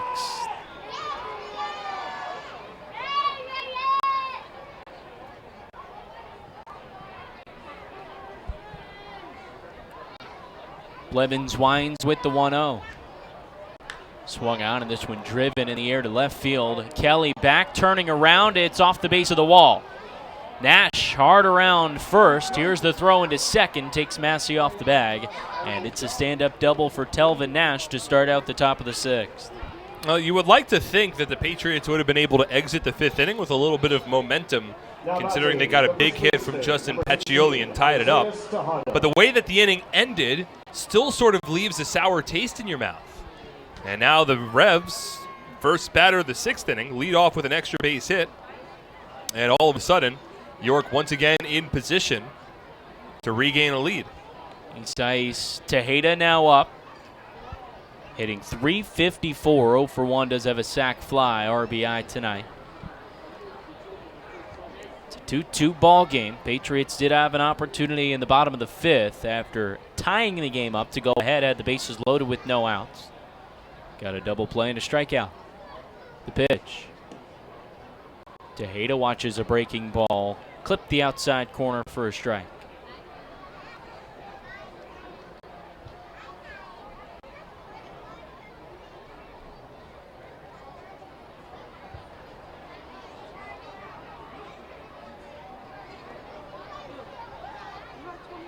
Tejeda steps out asking home plate umpire Brian DeBauer for time. DeBauer was the home plate umpire when the ABS system was unveiled at the All-Star game in York, Pennsylvania. And this is the first time he's called balls and strikes at TD Bank Ballpark this season. His first series he's here with the Patriots. Well, he's been highly regarded amongst one of the more consistent umpires in the league. As the 0-1 misses low and away. Got a lot of attention, got his name in a lot of national publications for being the home plate umpire of the All-Star game. And of course, word has only spread since regarding the implementation of ABS. It seems as though the coverage is primarily positive. 1-1. Swung on and lofted into left center field. That ball's into the gap for a base hit. Nash jogging around third. He'll score with ease. Tejeda into second. It's an RBI double, and the Revs back in front 3-2 in the sixth.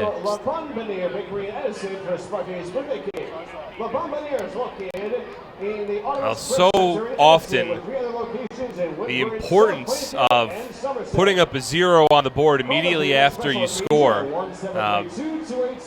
can be highlighted, and I think none too much more than this ball game here. The Patriots finally got a couple of big hits. They got the game tied in the home half of the fifth. Some big sort of momentum-building plays with Scott Kelly stealing a couple of bases, getting a that double steal, and plays that you would think would start to will the team on, but the way the inning ended, having bases loaded, nobody out, and failing to take the lead, and now the Revs, 2 batters in, regain the lead.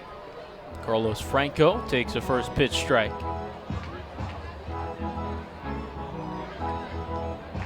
So it's just that reversal of momentum. And, when you're struggling like the Patriots are, you need to, it feels like it's always a mountain that you have to climb, and once you get to the top, you got to find a way to stay there. 0-1. Franco swings and belts this one high and deep to right. Kenger jogging back, looking up, and that ball long gone. A 2-run home run from Carlos Franco, his 5th of the season. Jets the Reds ahead 5-2 in the sixth. This game has turned around quite quickly for the Somerset Patriots, and Blevins was terrific through his first 5 innings, and even in the 5th, getting out of a jam and keeping the deficit at just 1 run. But you could sort of feel a little bit of the energy in the ballpark leave after Somerset failed to take the lead in the home half of the 5th. And boy, the Revolution have made a statement in the top of the 6th inning. Double-double and then a 2-run home run to once again stake their claim to this ballgame. 5-2 the score, top of the 6th. And the pitch to Wellington Dotel swings and loses the bat into the stands. Look out down the left field line. Came close to some fans. Everybody looks okay. Dotel get that bat. Alvaro Rondon went, got it for him. It was a breaking ball, and he absolutely let go of the bat, twirling through the air. Gives us an opportunity to take a look at the out-of-town scoreboard here tonight. We're celebrating the 30th anniversary of Major League. And some action earlier today around the Atlantic League. Of course, Somerset and York battled it out in Game 1 of the doubleheader, 7-1 win for the Revs. High Point in Southern Maryland, in North Carolina, took them 10 innings. That also was an 11 o'clock start, a 6-5 win for the Rockers. And a game in New Britain called early due to rain as Dotel takes the 0-1 inside. Long Island beating the Bees 8-1. And at the end of the 2nd inning, down in the heart of Texas, Sugar Land leading Lancaster 2-0. 1-1 pitch. Dotel takes it in. And just getting word that it's official, Ramon Flores, who was a late scratch to the lineup tonight, has been signed by the Minnesota Twins. His contract purchased. He'll be reporting to AAA Rochester. So the best of luck to Ramon. A huge loss for Somerset, but we were waiting. It seemed like a matter of time as a 2-1 breaking ball is called a strike. I mean, he delivered so much at the top of the Somerset order. I mean, consistently throughout the season, yes, Will Kenger was leading the team in hitting home runs and RBI, but Flores was batting leadoff, and he always looked like he was the best player on the field for the Patriots. 2-2 misses low and away. I don't think that's even really a question. I mean, numbers are one thing, but just sort of going by the eye test, Flores was consistently throwing guys out from the outfield, making strong plays both with his glove and with his arm, let alone hitting for a high average, showing pop, driving home runs in a leadoff spot, stealing double-digit bases. 3-2. Dutel fouls it straight back. You know, I was thinking about it a week or two ago and wasn't sure, to be quite honest, why he wasn't with an organization. I said on the air as well. I mean, this is a guy that has 3 years of Major League Baseball experience. He began last season with AAA Pawtucket, and for whatever reason, he sort of fell through the cracks, and the Patriots took advantage. He was a big contributor at the end of last year and again this season. Another 3-2. This a breaking ball chopped to short. Rodriguez fields chest high and throws on to first. Just in time to get the speedy Dotel for the first out in the sixth. Well, Dotel's hustling that one out, nearly had himself an infield single. But in regards to Flores, we've talked about it a lot. He's just such an impressive player. He's got a great resume, a great guy also. I mean, there's really no boxes, especially at this level of baseball, that he didn't check. He dropped weight during the offseason. He looked terrific when he came back to camp. That's what I was going to say. He dropped 30 pounds in the offseason. I mean, it seemed as though it was a matter of when, not if. Melky Mesa takes the first pitch low. And, you know, it's always interesting at this point. Some people call it bittersweet. I don't know if that's the right word, but you're thrilled for the person. You're thrilled for the human. And, you know, we're through the roof happy that Ramon Flores is going to have another opportunity to chase his dream. 1-0 clips the outside corner. And so you say that, and then you take a step back and look at this Patriots roster and determine, well, it's a huge loss. It is a big loss for a team that's already struggling offensively. 1-1. He swung on and lifted to deep to left field. Kelly is back toward the wall, looking up. It's off the base of the wall and kicks away from Kelly. Mesa around second hard. The throw comes in and he'll retreat. But it's another double. The fourth extra base hit of the inning for York. Well, the Revs just look like they're having a lot of fun out there. And, of course, you know, winning brings out a lot of fun. But the way that they turn bases, the way that they hold up, their mannerisms along the base paths, I mean, these are guys that are playing loose. They're having fun. They recognize how talented this roster is. And, you know, it shows in the way that they play. And that time, another hard-hit double. Kelly hasn't looked too great ranging back on these deep fly balls. He had to play it off the fence instead of going after that one. Zach Sullivan, first pitch swinging, and busts him in on the hands. Pops it up to shallow right. Massey, the second baseman, makes the catch for the second out. The Revs have scored 3 this half inning to go ahead 5-2. And remember, this is shortened 7-inning ball game. We're in the top of the 6th. Patriots have 5, 6, 7 to look forward to in the bottom half. As Alvaro Rondon steps in. 2 away, runner on second. Rondon into the left side. He singled up the middle in the 5th inning. First pitch swings and misses on a breaking ball. Well out in front, drops to a knee.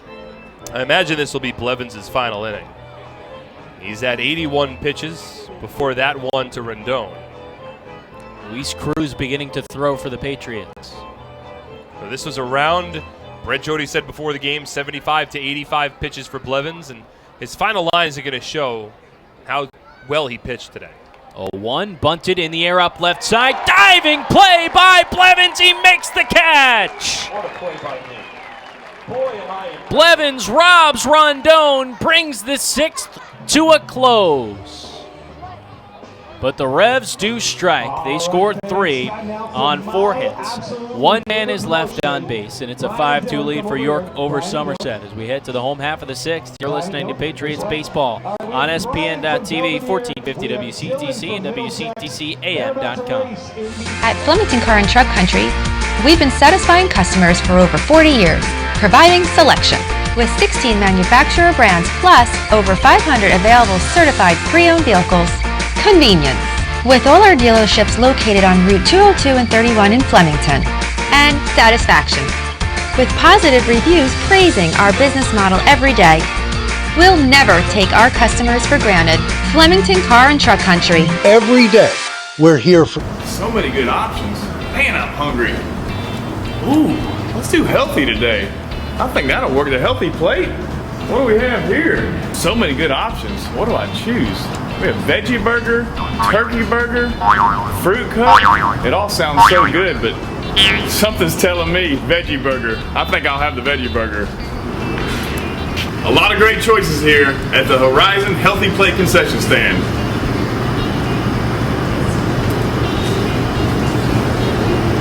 That's a tasty burger.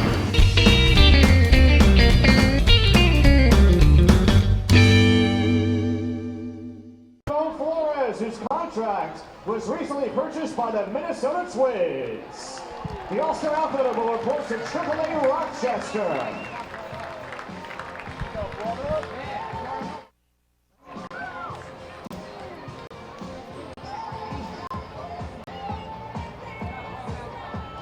Turn a double play with NJM Insurance Group's Bundle and Save discount. Get started today with an auto insurance quote at njm.com. This isn't just insurance, it's NJM. For complete family eye care, go where the Patriots go. See Dr. I.B. Ehrlich and Dr. Martin Storbeck at Bridgewater Optometric Center.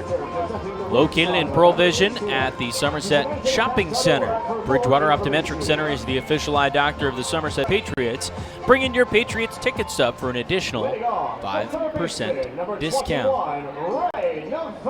Ray Navarro will lead things off. It's Josh Judy on to pitch in the bottom of the 6th inning. York ahead 5-2. Judy has split time at the back end of this bullpen for the Revs, but primarily has worked up as the setup man with Jamison McGrain, the closer. First pitch to Navarro, batting from the left side. That misses low. And with this at a 3-run game in the 6th inning of a 7-inning contest, certainly makes sense to bring Judy in here. 1-0. Swung on and roped. Hit hard on a line down the right field line, but tails well foul. One of the hardest hit balls from Ray Navarro I've seen this season. Ray, his first start since the 14th of July, so it's been about a 2+ week stretch that he's been out of the lineup after taking a ball off the left foot. 1-1. Swings and scoops it into right field. It's a leadoff single for Ray Navarro. He's 2 for 3 today.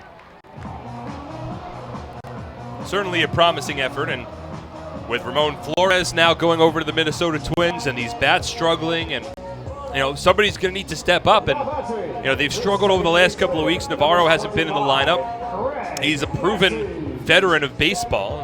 And, he had high expectations coming into this season for the Patriots, so maybe a couple of weeks off will sort of right the ship a bit for the former big leaguer, and maybe he can provide a bit of a spark to this lineup. Reminder that we've got a 7-inning ball game tonight. We're in the bottom of the 6th. Patriots down 3. Now Craig Massey up with Navarro off of first, none out. Pitch from Judy. Delivers a high fastball. Ladies and gentlemen, as a reminder, Judy, another Revs bullpen pitcher with a plus fastball.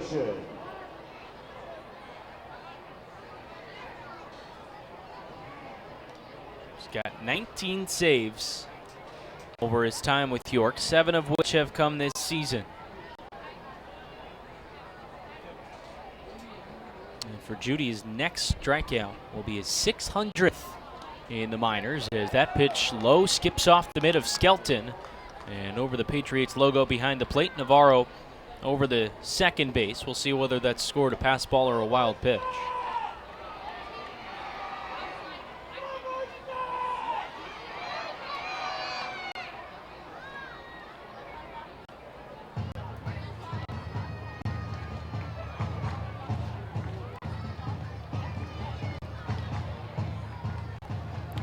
Judy ties the shoe, none out. Runner on second, 2-0 the count on Craig Massey, who's 0 for 1. He struck out, also walked in this ball game. Massey, a little bit of an open stance left side. The 2-0. Lifts it out of play left side. Well, with the way that McGrain has pitched, at least from the times that the Patriots have seen him, and the way that this lineup has worked, this is an important inning. You got a runner at second base with nobody out. You got to find a way to at least answer that 3-run frame in the top of the 6th. Chip away at the minimum, get at least a run back, possibly more.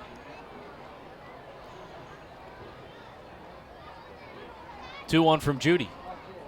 Misses low, and that also gets past Skelton to the backstop. So Navarro goes first to third. Advanced to second on a pass ball, now to third on a wild pitch.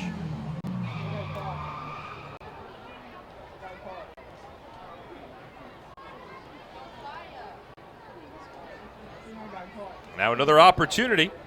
Runner at third, nobody out. Revs infield is going to play back. And a 3-1 count on Craig Massey. Might get a pitch to hit. The pitch swung on and chopped over to second. Castillo sits back on it, throws on to first just in time. Pulled Tejeda toward the back of the bag, and he had to quickly scamper out of the way of Massey. But that gets the job done. Massey drives in a run. Patriots get one back. It's 5-3. Now that's the minimum. Getting a run back, you had the leadoff guy reach, and you're able to find a way to score, aided by what to this moment has been ruled a couple of pass balls. But, you know, it's a 2-run ball game. Now another base runner could bring the tying run to the plate. And Alfredo Rodriguez up with one away. First pitch to him, misses low and in. Somerset, well, definitely would like to tie it up, but at the very least get one more back before you head into the 7th and face your final 3 outs. The 1-0. This is in 2 balls and no strikes. The difference, it sounds obvious to say, but the difference between a 1-run deficit and a 2-run deficit is pretty substantial. You're trailing by a run, you could have a guy sort of run into a fastball and tie up the ball game. Somerset hasn't hit a home run in a while, but if you're down 2, you got to at least get one guy on. Rodriguez takes that one inside, starts up the first base side. And now Skelton applied the tag. Rodriguez was skipping out of the way. He moved back and then kind of off balance, crossed over home plate into the left-handed batter's box. Skelton applied the tag, I think more as a joke than anything else. Rodriguez clearly wasn't trying to advance. Now a 3-0 count. Judy peering in. Right-hander from the stretch with nobody on, 1 out in the 6th. The pitch. Fastball poured in at the knees. This isn't a Patriots team that has hit a lot of home runs this year, so they need guys on base to start these rallies. In fact, it's been 8 games since the last Patriot home run. It was Will Kenger back on the 24th. 3-1. Swung on to this one. Belted. Deep to left. Mesa back at the track. Leaps at the wall, and it's off the wall. Rodriguez advances to second. He thought that ball was out of here and slowed up at first. I think we both thought that ball was out of here as well. Hit very well off the bat by Rodriguez. Mesa had to backpedal. There's a bit of a corner straightaway left field where the diagonal fence from the foul pole ends, right at the NJ Pack sign, and that's exactly where Rodriguez hit the ball. So Mesa, maybe thinking he had a little less space than he actually did, leaped shy of the fence, came up empty on the leaping attempt, and I think Rodriguez thought it was gone, just like you mentioned, Brandon, but still he gets himself into second, and now another opportunity where a base hit can make it a one-run ball game. The Patriots are very much still within shouting distance. 5-3 the score. York in front by 2. Scott Kelly now up with a runner at second and just one away in the 6th. The pitch. Rodriguez got a good jump, stopped and started. Or rather, started and stopped, I should say. That pitch misses up and into Kelly. It's tempting to take third base here because it would set up an opportunity where a sac fly, a pass ball, wild pitch could score a run. But you don't want to run yourself out of this opportunity. You got to be sure that you're going to get to third base. Castillo, the second baseman, holds him on. Nice lead for Rodriguez. 1-0. Swung on in this one off the end of the bat into shallow center field. Sullivan coming on, laying out. He makes the catch. Dazzling defense from the Revs. Zach Sullivan covered a ton of ground getting to shallow right center field to make that catch for the second out. I was about to say Rodriguez should have taken a bigger lead off of second on that secondary so he would have an opportunity to score on that blooper by Kelly, but boy, what a play by Zach Sullivan, covering so much ground. Full extension dive. He caught that ball as his body was coming back to the ground after the full extension dive. And it robs Kelly of a base hit. And if that ball gets past Sullivan, Rodriguez likely still races home from second. What a play by him. Now 2 away, and Gabriel Bracamonte at the plate. First pitch spiked in the dirt. Gets past Skelton, and Rodriguez over to third. Oh, look, that's the third time this inning that there's either been a wild pitch or a pass ball, which is why it was so important to get the runner to third base. It's why Rodriguez thought about stealing third, and ultimately he does get there. And what a big spot for Bracamonte, where a base hit could make this a one-run ball game. Bracamonte collected an RBI in the day cap. He's looking at a 1-0 count, 2 away in the 6th. Patriots down 2. But Rodriguez stands at third. Judy the 1-0. In tight. Called a strike, though, on the inside corner. Bracamonte jackknifed out of the way.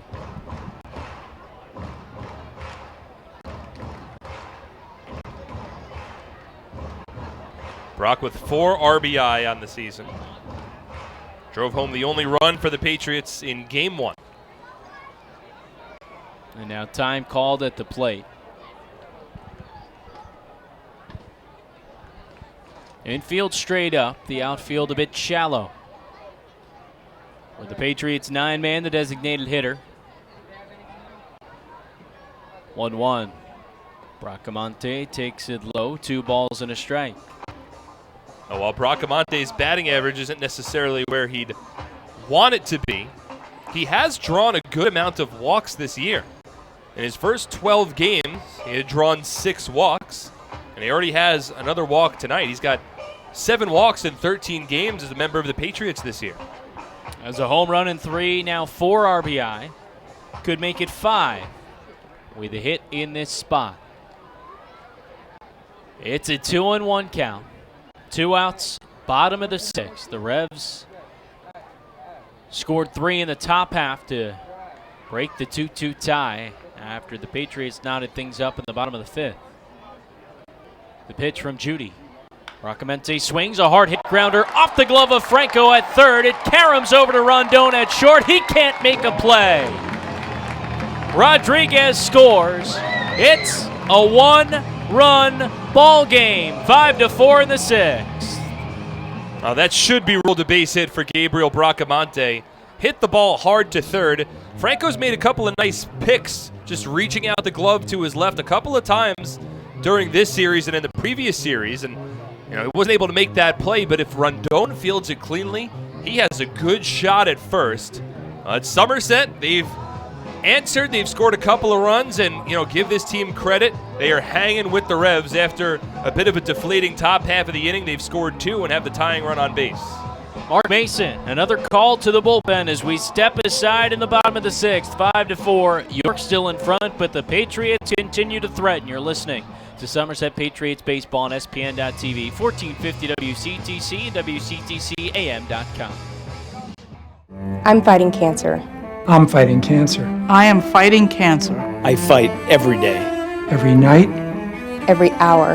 every minute, and every second. Robert Wood Johnson University Hospital and RWJ Barnabas Health, together with the Rutgers Cancer Institute of New Jersey, bring the latest research, treatments, and clinical trials close to home. We're fighting cancer.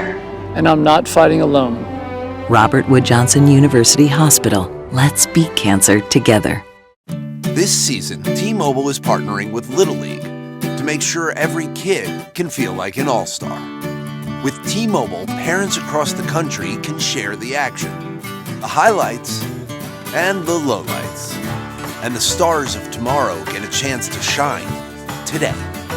From Little League to the big leagues, T-Mobile has you covered. Now connecting 99% of baseball fans. T-Mobile.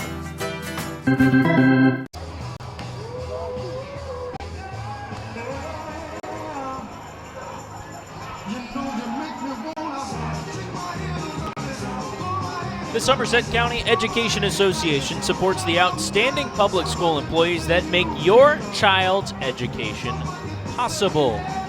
We're in the bottom of the sixth. There are 2 outs, but the Patriots have scored twice to make it a 1-run ball game. They trail 5-4 against the York Revolution. In a shortened 7-inning ball game, Brandon Pelter with Mark Schwartz, and the Revs now turn to Jamison McGrain.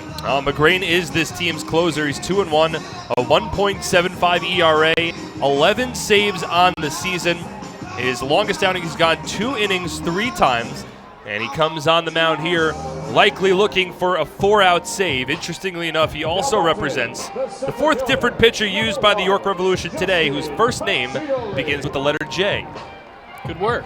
That is some hashtag analysis for you. Proud of you.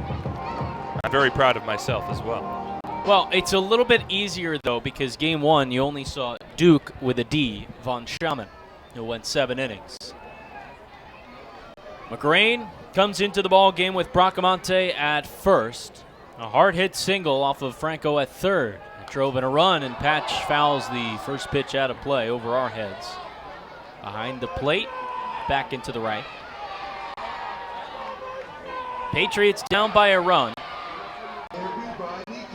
They've answered 3 Revs runs in the top of the 6th with 2 of their own here in the bottom half, and hopefully they aren't done yet. At the very least, what they've done is made it a 1-run ball game and turned the lineup back over to the top. Or even in the bottom of the 7th, you'll have the bats that you want at the plate. The 0-1. Upstairs, 1-1. In other situations, maybe you think about pinch running for Bracamonte at first base, but there's really no options available for the Patriots on their bench, with some injuries and other players that aren't really runners. 1-1 pitch. Runner goes from first. Hit and run was on. It's fouled out of play, though. I like that. You've already scored a couple of runs. You need to keep things fresh. And, Bracamonte, he does run pretty well for a catcher. He got a decent jump off of first. And I have no problem with the hit and run there. If Pacioli shoots it to right field, even with Dotel's arm strength, maybe you get Bracamonte at least in scoring position. Maybe you get him over to third. I like that play. Now the count, a ball and 2 strikes, 2 away. Franco at third is even with the bag. The pitch. Fouled straight back. Of course, you're not going to do a hit and run with a 1-2 count, though there are 2 away, but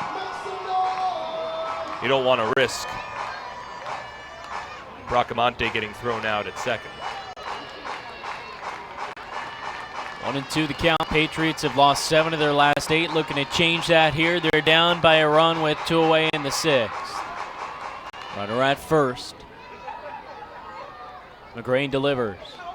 Swing and a miss. Got him with a high breaking ball. But the Patriots score twice on 3 hits. They've cut the deficit to 1 at the end of 6. You're listening to Patriots Baseball on SPN.TV, 1450 WCTC, WCTCAM.com.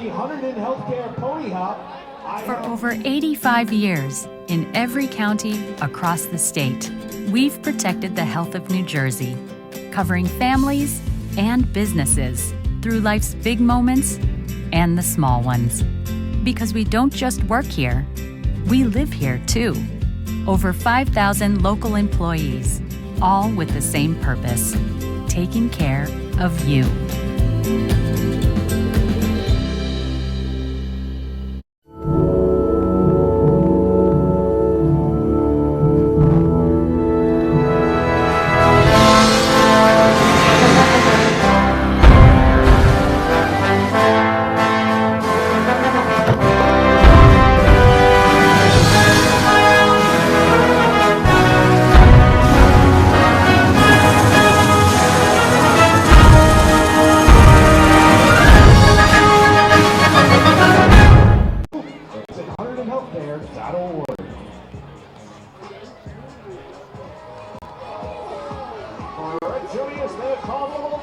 This Patriots pitching change is brought to you by the Provident Bank.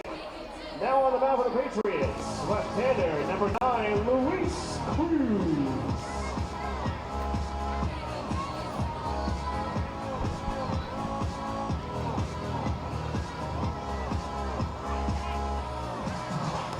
At TD Bank, expect unexpectedly longer hours that fit your schedule, including weekends. And with 24/7 access through online and mobile banking, you can bank whenever, wherever. TD Bank, unexpectedly human. Member FDIC, TD Bank NA.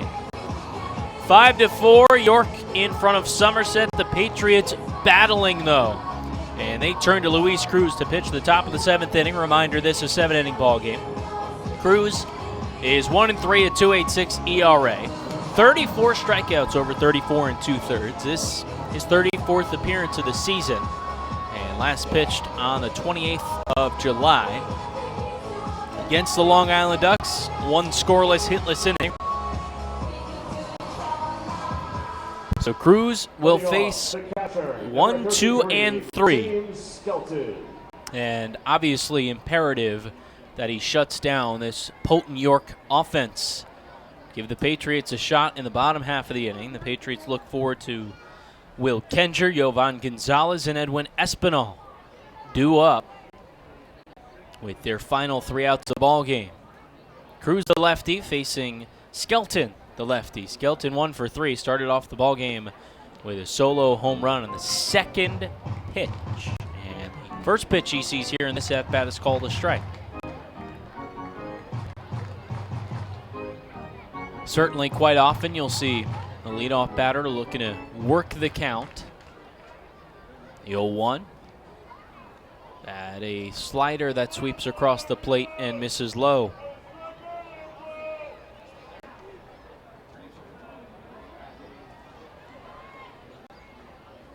Navarro in on the cutout at third. 1-1 is swung on, and this one lofted in the air to shallow left. Kelly coming in, slows, now speeds it up again, and he makes the catch on the run for the first out in the 7th. Boy, Scott Kelly will certainly play wherever you need him to, but no question he's an infielder. And at times just looks a little uncomfortable out there, although for the most part he's gotten the job done. He did there, and now with one away, Henry Castillo steps in. Castillo, the switch hitter, flips around to the right side from the left side today. 2 for 3, scored a run with 2 singles.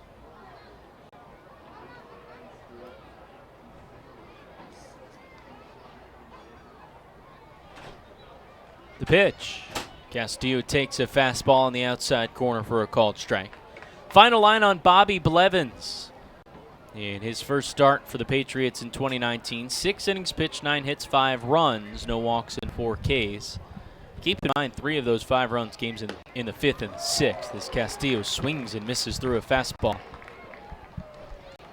Really couldn't ask for too much more from Blevins than what he was able to provide for this Patriots team. Length, keeping him in the ball game, and those numbers, that line, it doesn't really paint the entire picture. He gave up a couple of hard hit balls to begin the 5th, but ultimately, he did a really good job for a guy that just drove 2.5 hours to get here. 0-2 misses up and away. I would assume Brett Jody would tell you if he had a full bullpen, Blevins is not back out there for the 6th, in which he gave up 2 of those 5 runs. Oh, he was at 63 pitches through 5, and we knew that he was around that 75 to 85 ballpark. 1-2, swung on and missed. Fastball in the outer half. Castillo swings through it, now 2 away in the 7th.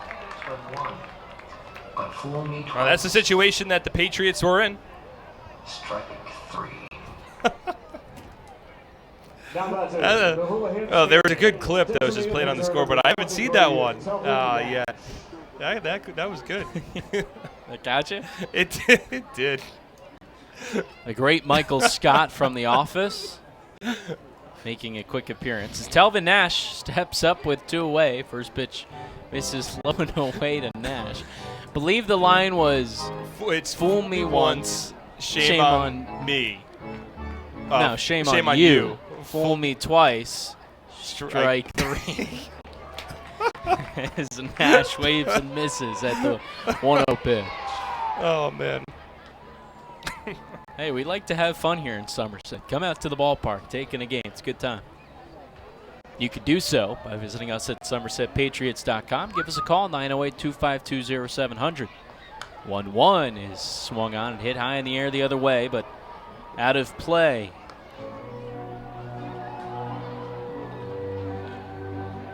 So 1-2 count on the dangerous Nash. Doubled and scored in the 6th. Singled in the 4th. Grounded into a double play in the 1st.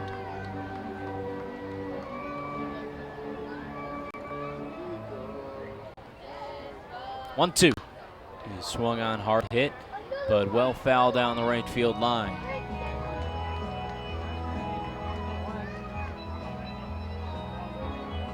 Julio Eusebio started this ball game for the Revs, went 4 innings giving up 2 runs, one of which was earned.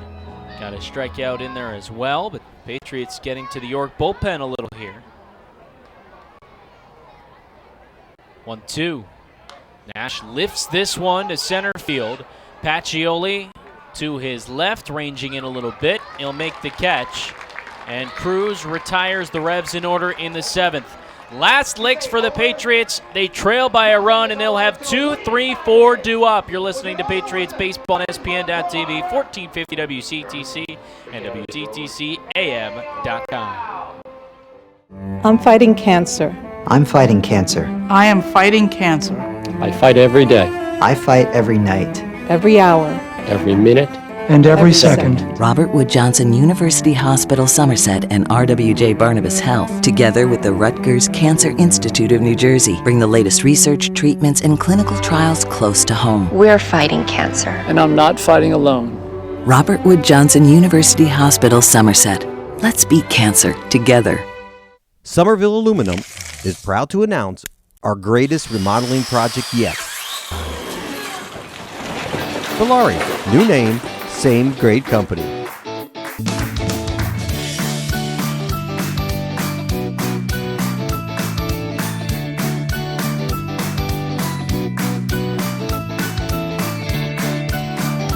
Valari, home remodeling since 1950.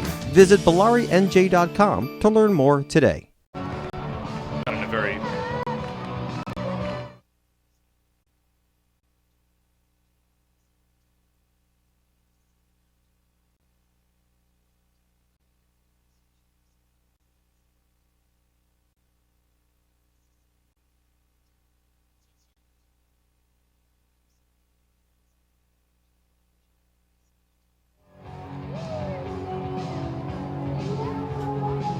Truant Associates is the sponsor of the lawn seating area in the ballpark.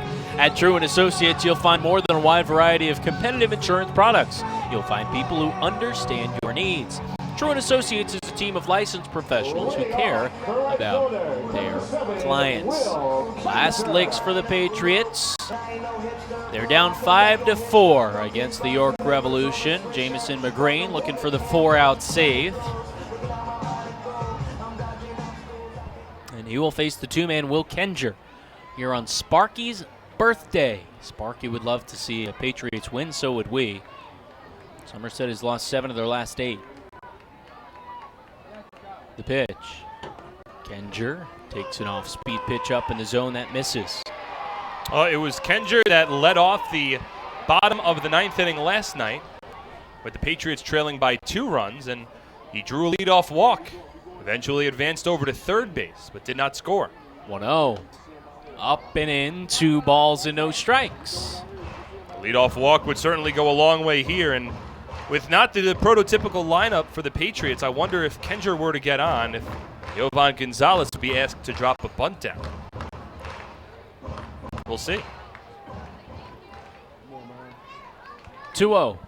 Swing and a miss. Big hack from Kenger. But with this being a one-run game, Kenger's the team leader in home runs. He's the last one to go yard. It came 8 games ago on July 24th in Lancaster against the Barnstormers. Here's the 2-1. Kenger chases a high fastball. 2-2. So Kenger certainly has the ability to go yard and tie up this game with one swing of the bat. But ultimately, the Patriots would almost be just as happy just to see him get on base to begin this inning. McGreen, the righty, working from the stretch. Nobody on to start out the 7th. The 2-2. Upstairs, the count runs full.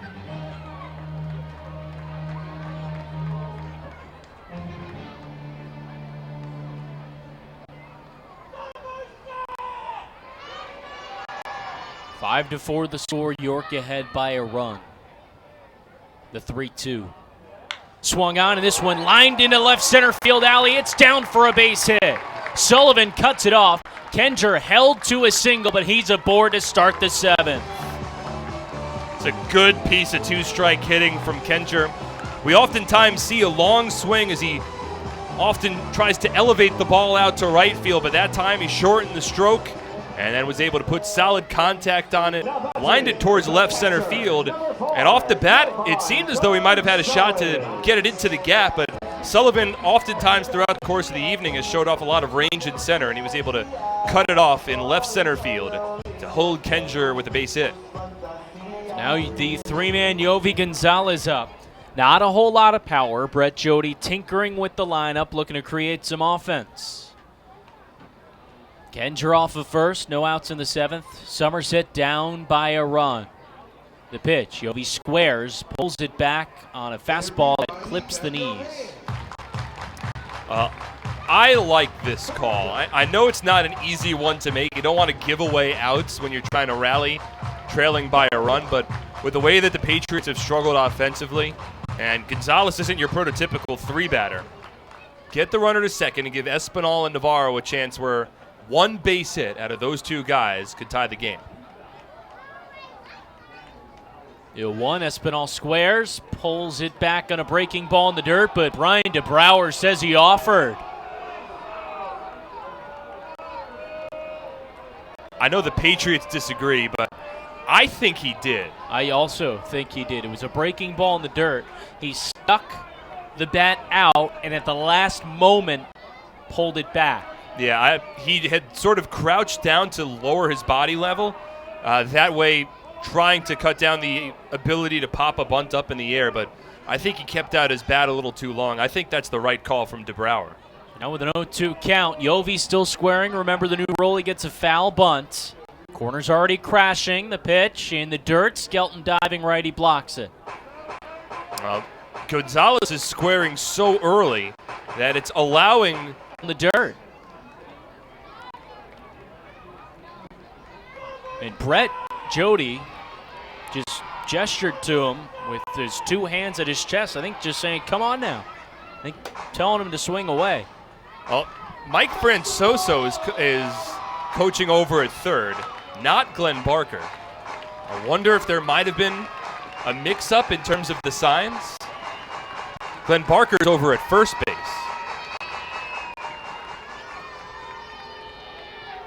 2-2 the count. McGrane delivers. Called strike 3. Fastball painted on the outside corner. And there's one away in the 7th. That pitch is just too close to take. Even with the new strike zone and trying to understand exactly where the strike zone is located, that pitch is just on a 2-strike count in such an important situation. You got to protect the plate, and it's a tough one to take for Gonzalez. Patriots down 1. One away, runner on first, and now Edwin Espinal up in the 7th.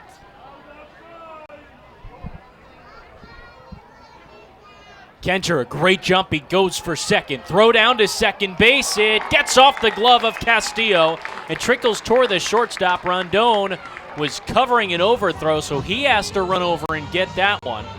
But it'll be a stolen base for Will Kencher, and maybe a bit fortunate there because it looked like the throw was pretty close, and I think Kencher was just able to kick that ball out of the glove of Castillo. It certainly would have been a close play either way at first base, but Kencher got a good jump. And look, Gonzalez wasn't able to get the sac bunt down, but this was ultimately the result the Patriots were looking for. A runner at second base with one away. So here we go. Espinal could use a big hit. He's 0 for 3. And then you have Ray Navarro awaiting on deck, who's had a strong return. Kencher at second. He's got speed, one away. Hit to the outfield, except for maybe one right at Wellington Dotel. Kencher might try to score. 1-0. Espinal takes a breaking ball in the inner half for a called strike. Well, throughout the course of the season, Brandon, we've seen Glenn Barker at third base, and he has consistently been an aggressive third base coach. But it's now Mike Francoso at third, so we're not exactly sure how aggressive Francoso will be. But keep in mind, it's a Patriots lineup that has struggled, and they've got the tying run. So I would imagine Francoso will err on the side of aggressiveness in this situation. 1-1. Espinal takes a fastball, same spot as the pitch Gonzalez was rung up on, clips the outside corner. These are close pitches that the Patriots are taking. I mean, you want to draw tough at bats, work the count, get on base any way you can. You got to let it rip at some point. You don't have an umpire late in a close game that's squeezing the zone. ABS. McGrain the 1-2. Swing and a miss, a breaking ball finishing low. Espinal swings over the top, and the Patriots down to their final out.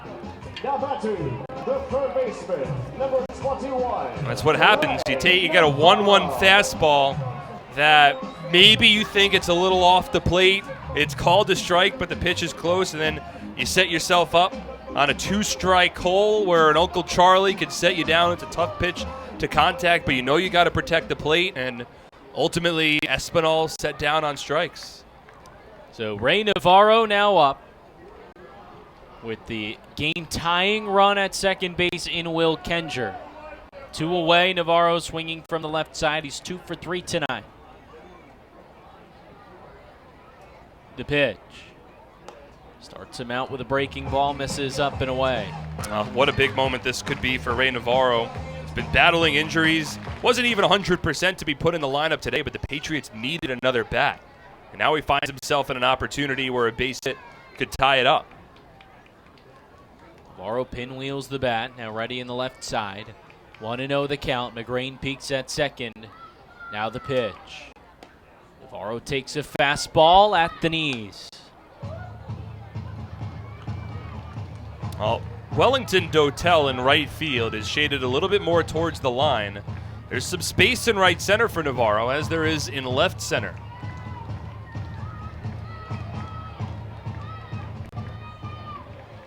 Ray appearing in his first game since the 14th of July. 1-1. Fouls it off, out of play. He was a little late on a fastball there. Got a piece of it to foul it over the backstop, but now, after he was late on the fastball, McGrain is in a good position. Snapped off a 1-2 curveball to strike out Espinal just one batter ago. He's already seen Navarro late on a fastball. Could go with either one here. Patriots down to their final strike. Runner on second. And a 1-run ball game. York up 5-4. Here's the 1-2. Swung on, and this one scooped down to center field. Sullivan ranging in. He coasts in and makes the catch.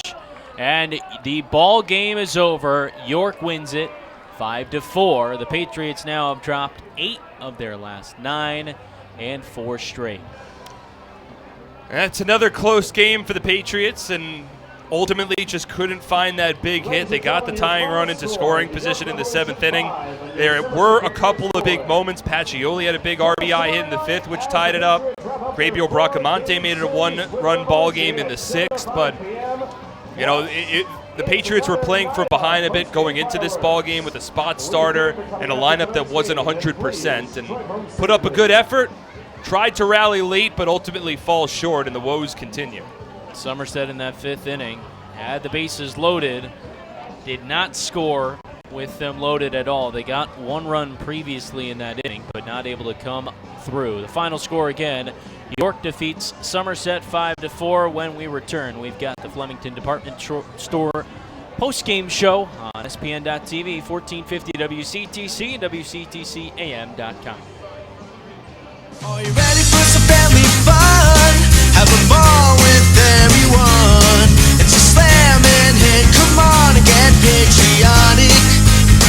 The Somerset Patriots are back at TD Bank Ballpark in Bridgewater. It is the most fun you'll have all summer with fireworks, celebrity appearances, and championship baseball. Don't miss out. Get your tickets today. It's a slam and hit. Come on, get patriotic.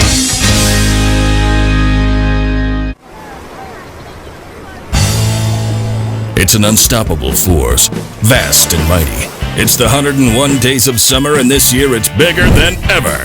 The NJ team is back again. We've got 101 days of prizes with other ways to win via our social channels, text message program, VIP club, and Game Changers. Find the fun at 101daysofsummer.com from May 24th to September 1st. Anything can happen in Jersey.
Welcome you back to TD Bank Ballpark for the post-game show, the Flemington Department Store post-game show. The Flemington Department Store, the area's best selection of quality clothing, flooring, furniture, and footwear found in our 2-acre showroom located on Route 31 north of the Flemington Circle.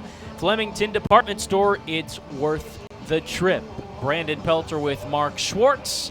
York beats Somerset 5-4, and we'll jump right into the highlights. It was Bobby Blevins throwing for Somerset, making the trip from New York to start for the Patriots in his 8th Atlantic League season, going up against the Revs bullpen and Julio Eusebio.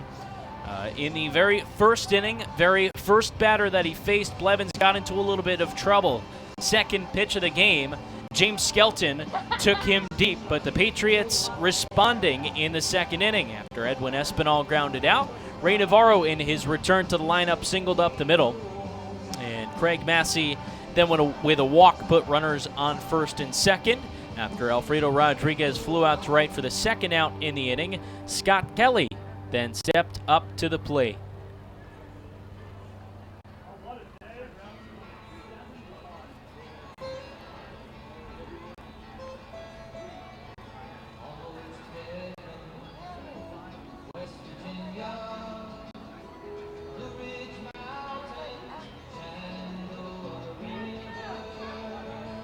So 1-1 the score at the end of 2. After a scoreless third inning, the Revs were back in action. Their offense at it again. Henry Castillo singled up the middle to start off the inning. Then Telvin Nash singled down the left field line. And Anisais Tejeda sac fly RBI gave the Revs a 2-1 lead. The Patriots, though, ever consistent. That offense back at it in the 5th. Somerset with a leadoff single to right field from Scott Kelly, who stole second, then stole third as well with Gabriel Bracamonte on. And with 2 men in scoring position, it was Justin Pacioli.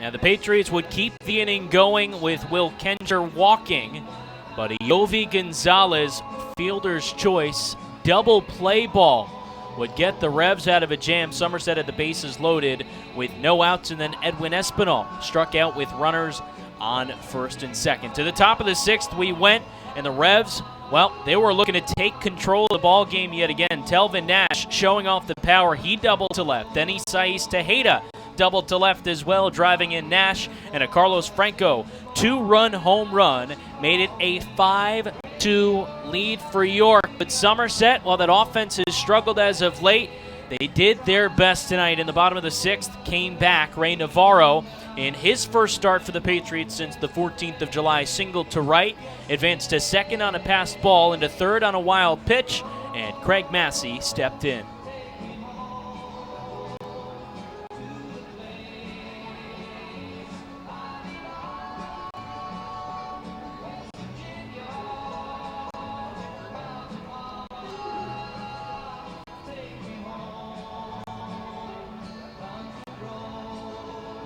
So they cut it to a 2-run ball game, and with 1 away, the base is empty. Alfredo Rodriguez stepped up. He doubled to left and advanced to third on a wild pitch after Scott Kelly flew out to shallow center field. Gabriel Bracamonte, his second start of the day, he was in the batter's box.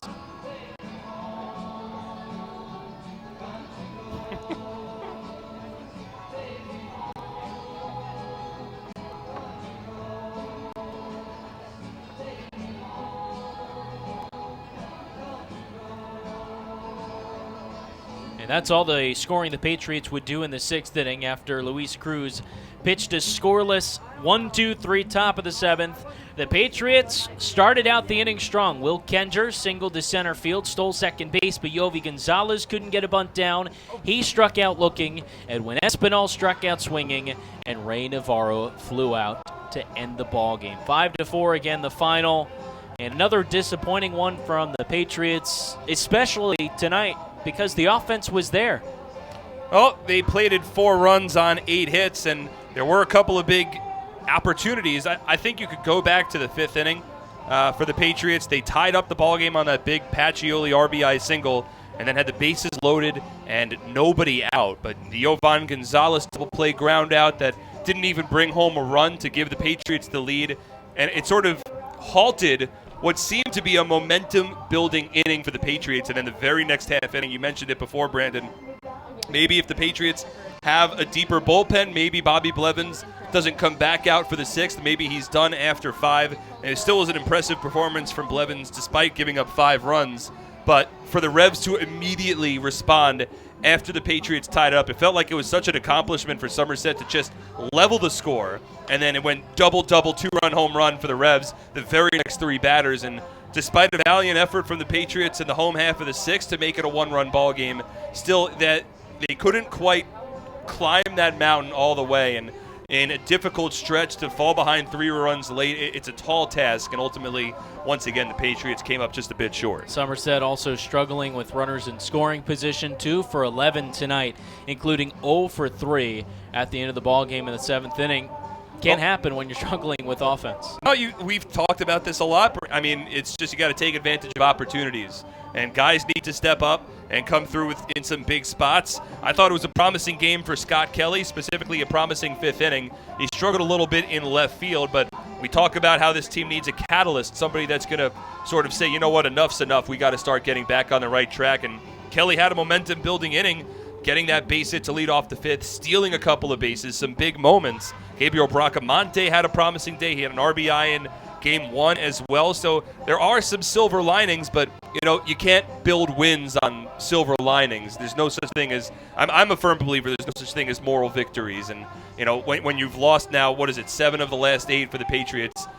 Moral victories aren't going to get you anything. And ultimately, despite a couple of silver linings here and there and a promising performance from Bobby Blevins, you got to find a way to win ball games. And the Patriots just weren't able to do that tonight. I think one positive that I'm going to pull out of this one, Ray Navarro 2 for 4 with 2 runs scored in his return to the lineup. Oh, it's certainly big, and he could provide a spark after sitting on the bench for a couple of weeks. Maybe he comes back into the lineup, and you could plug him into the middle of the order. Somerset did that earlier in the season with varying amount of success, and maybe he's somebody that could complement the loss of Ramon Flores and provide a little bit of a spark. So certainly a good sign from Navarro.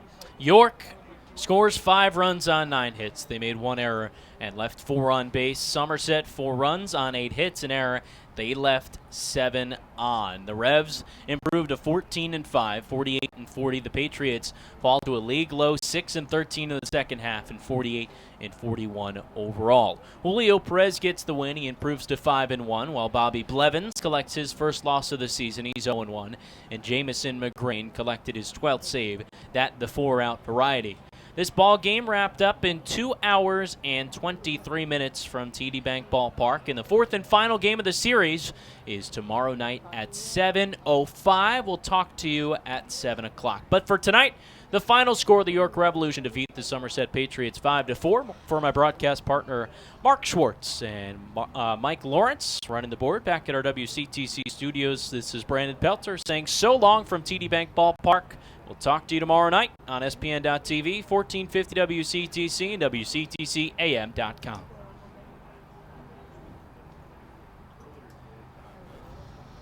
Good night, Mike.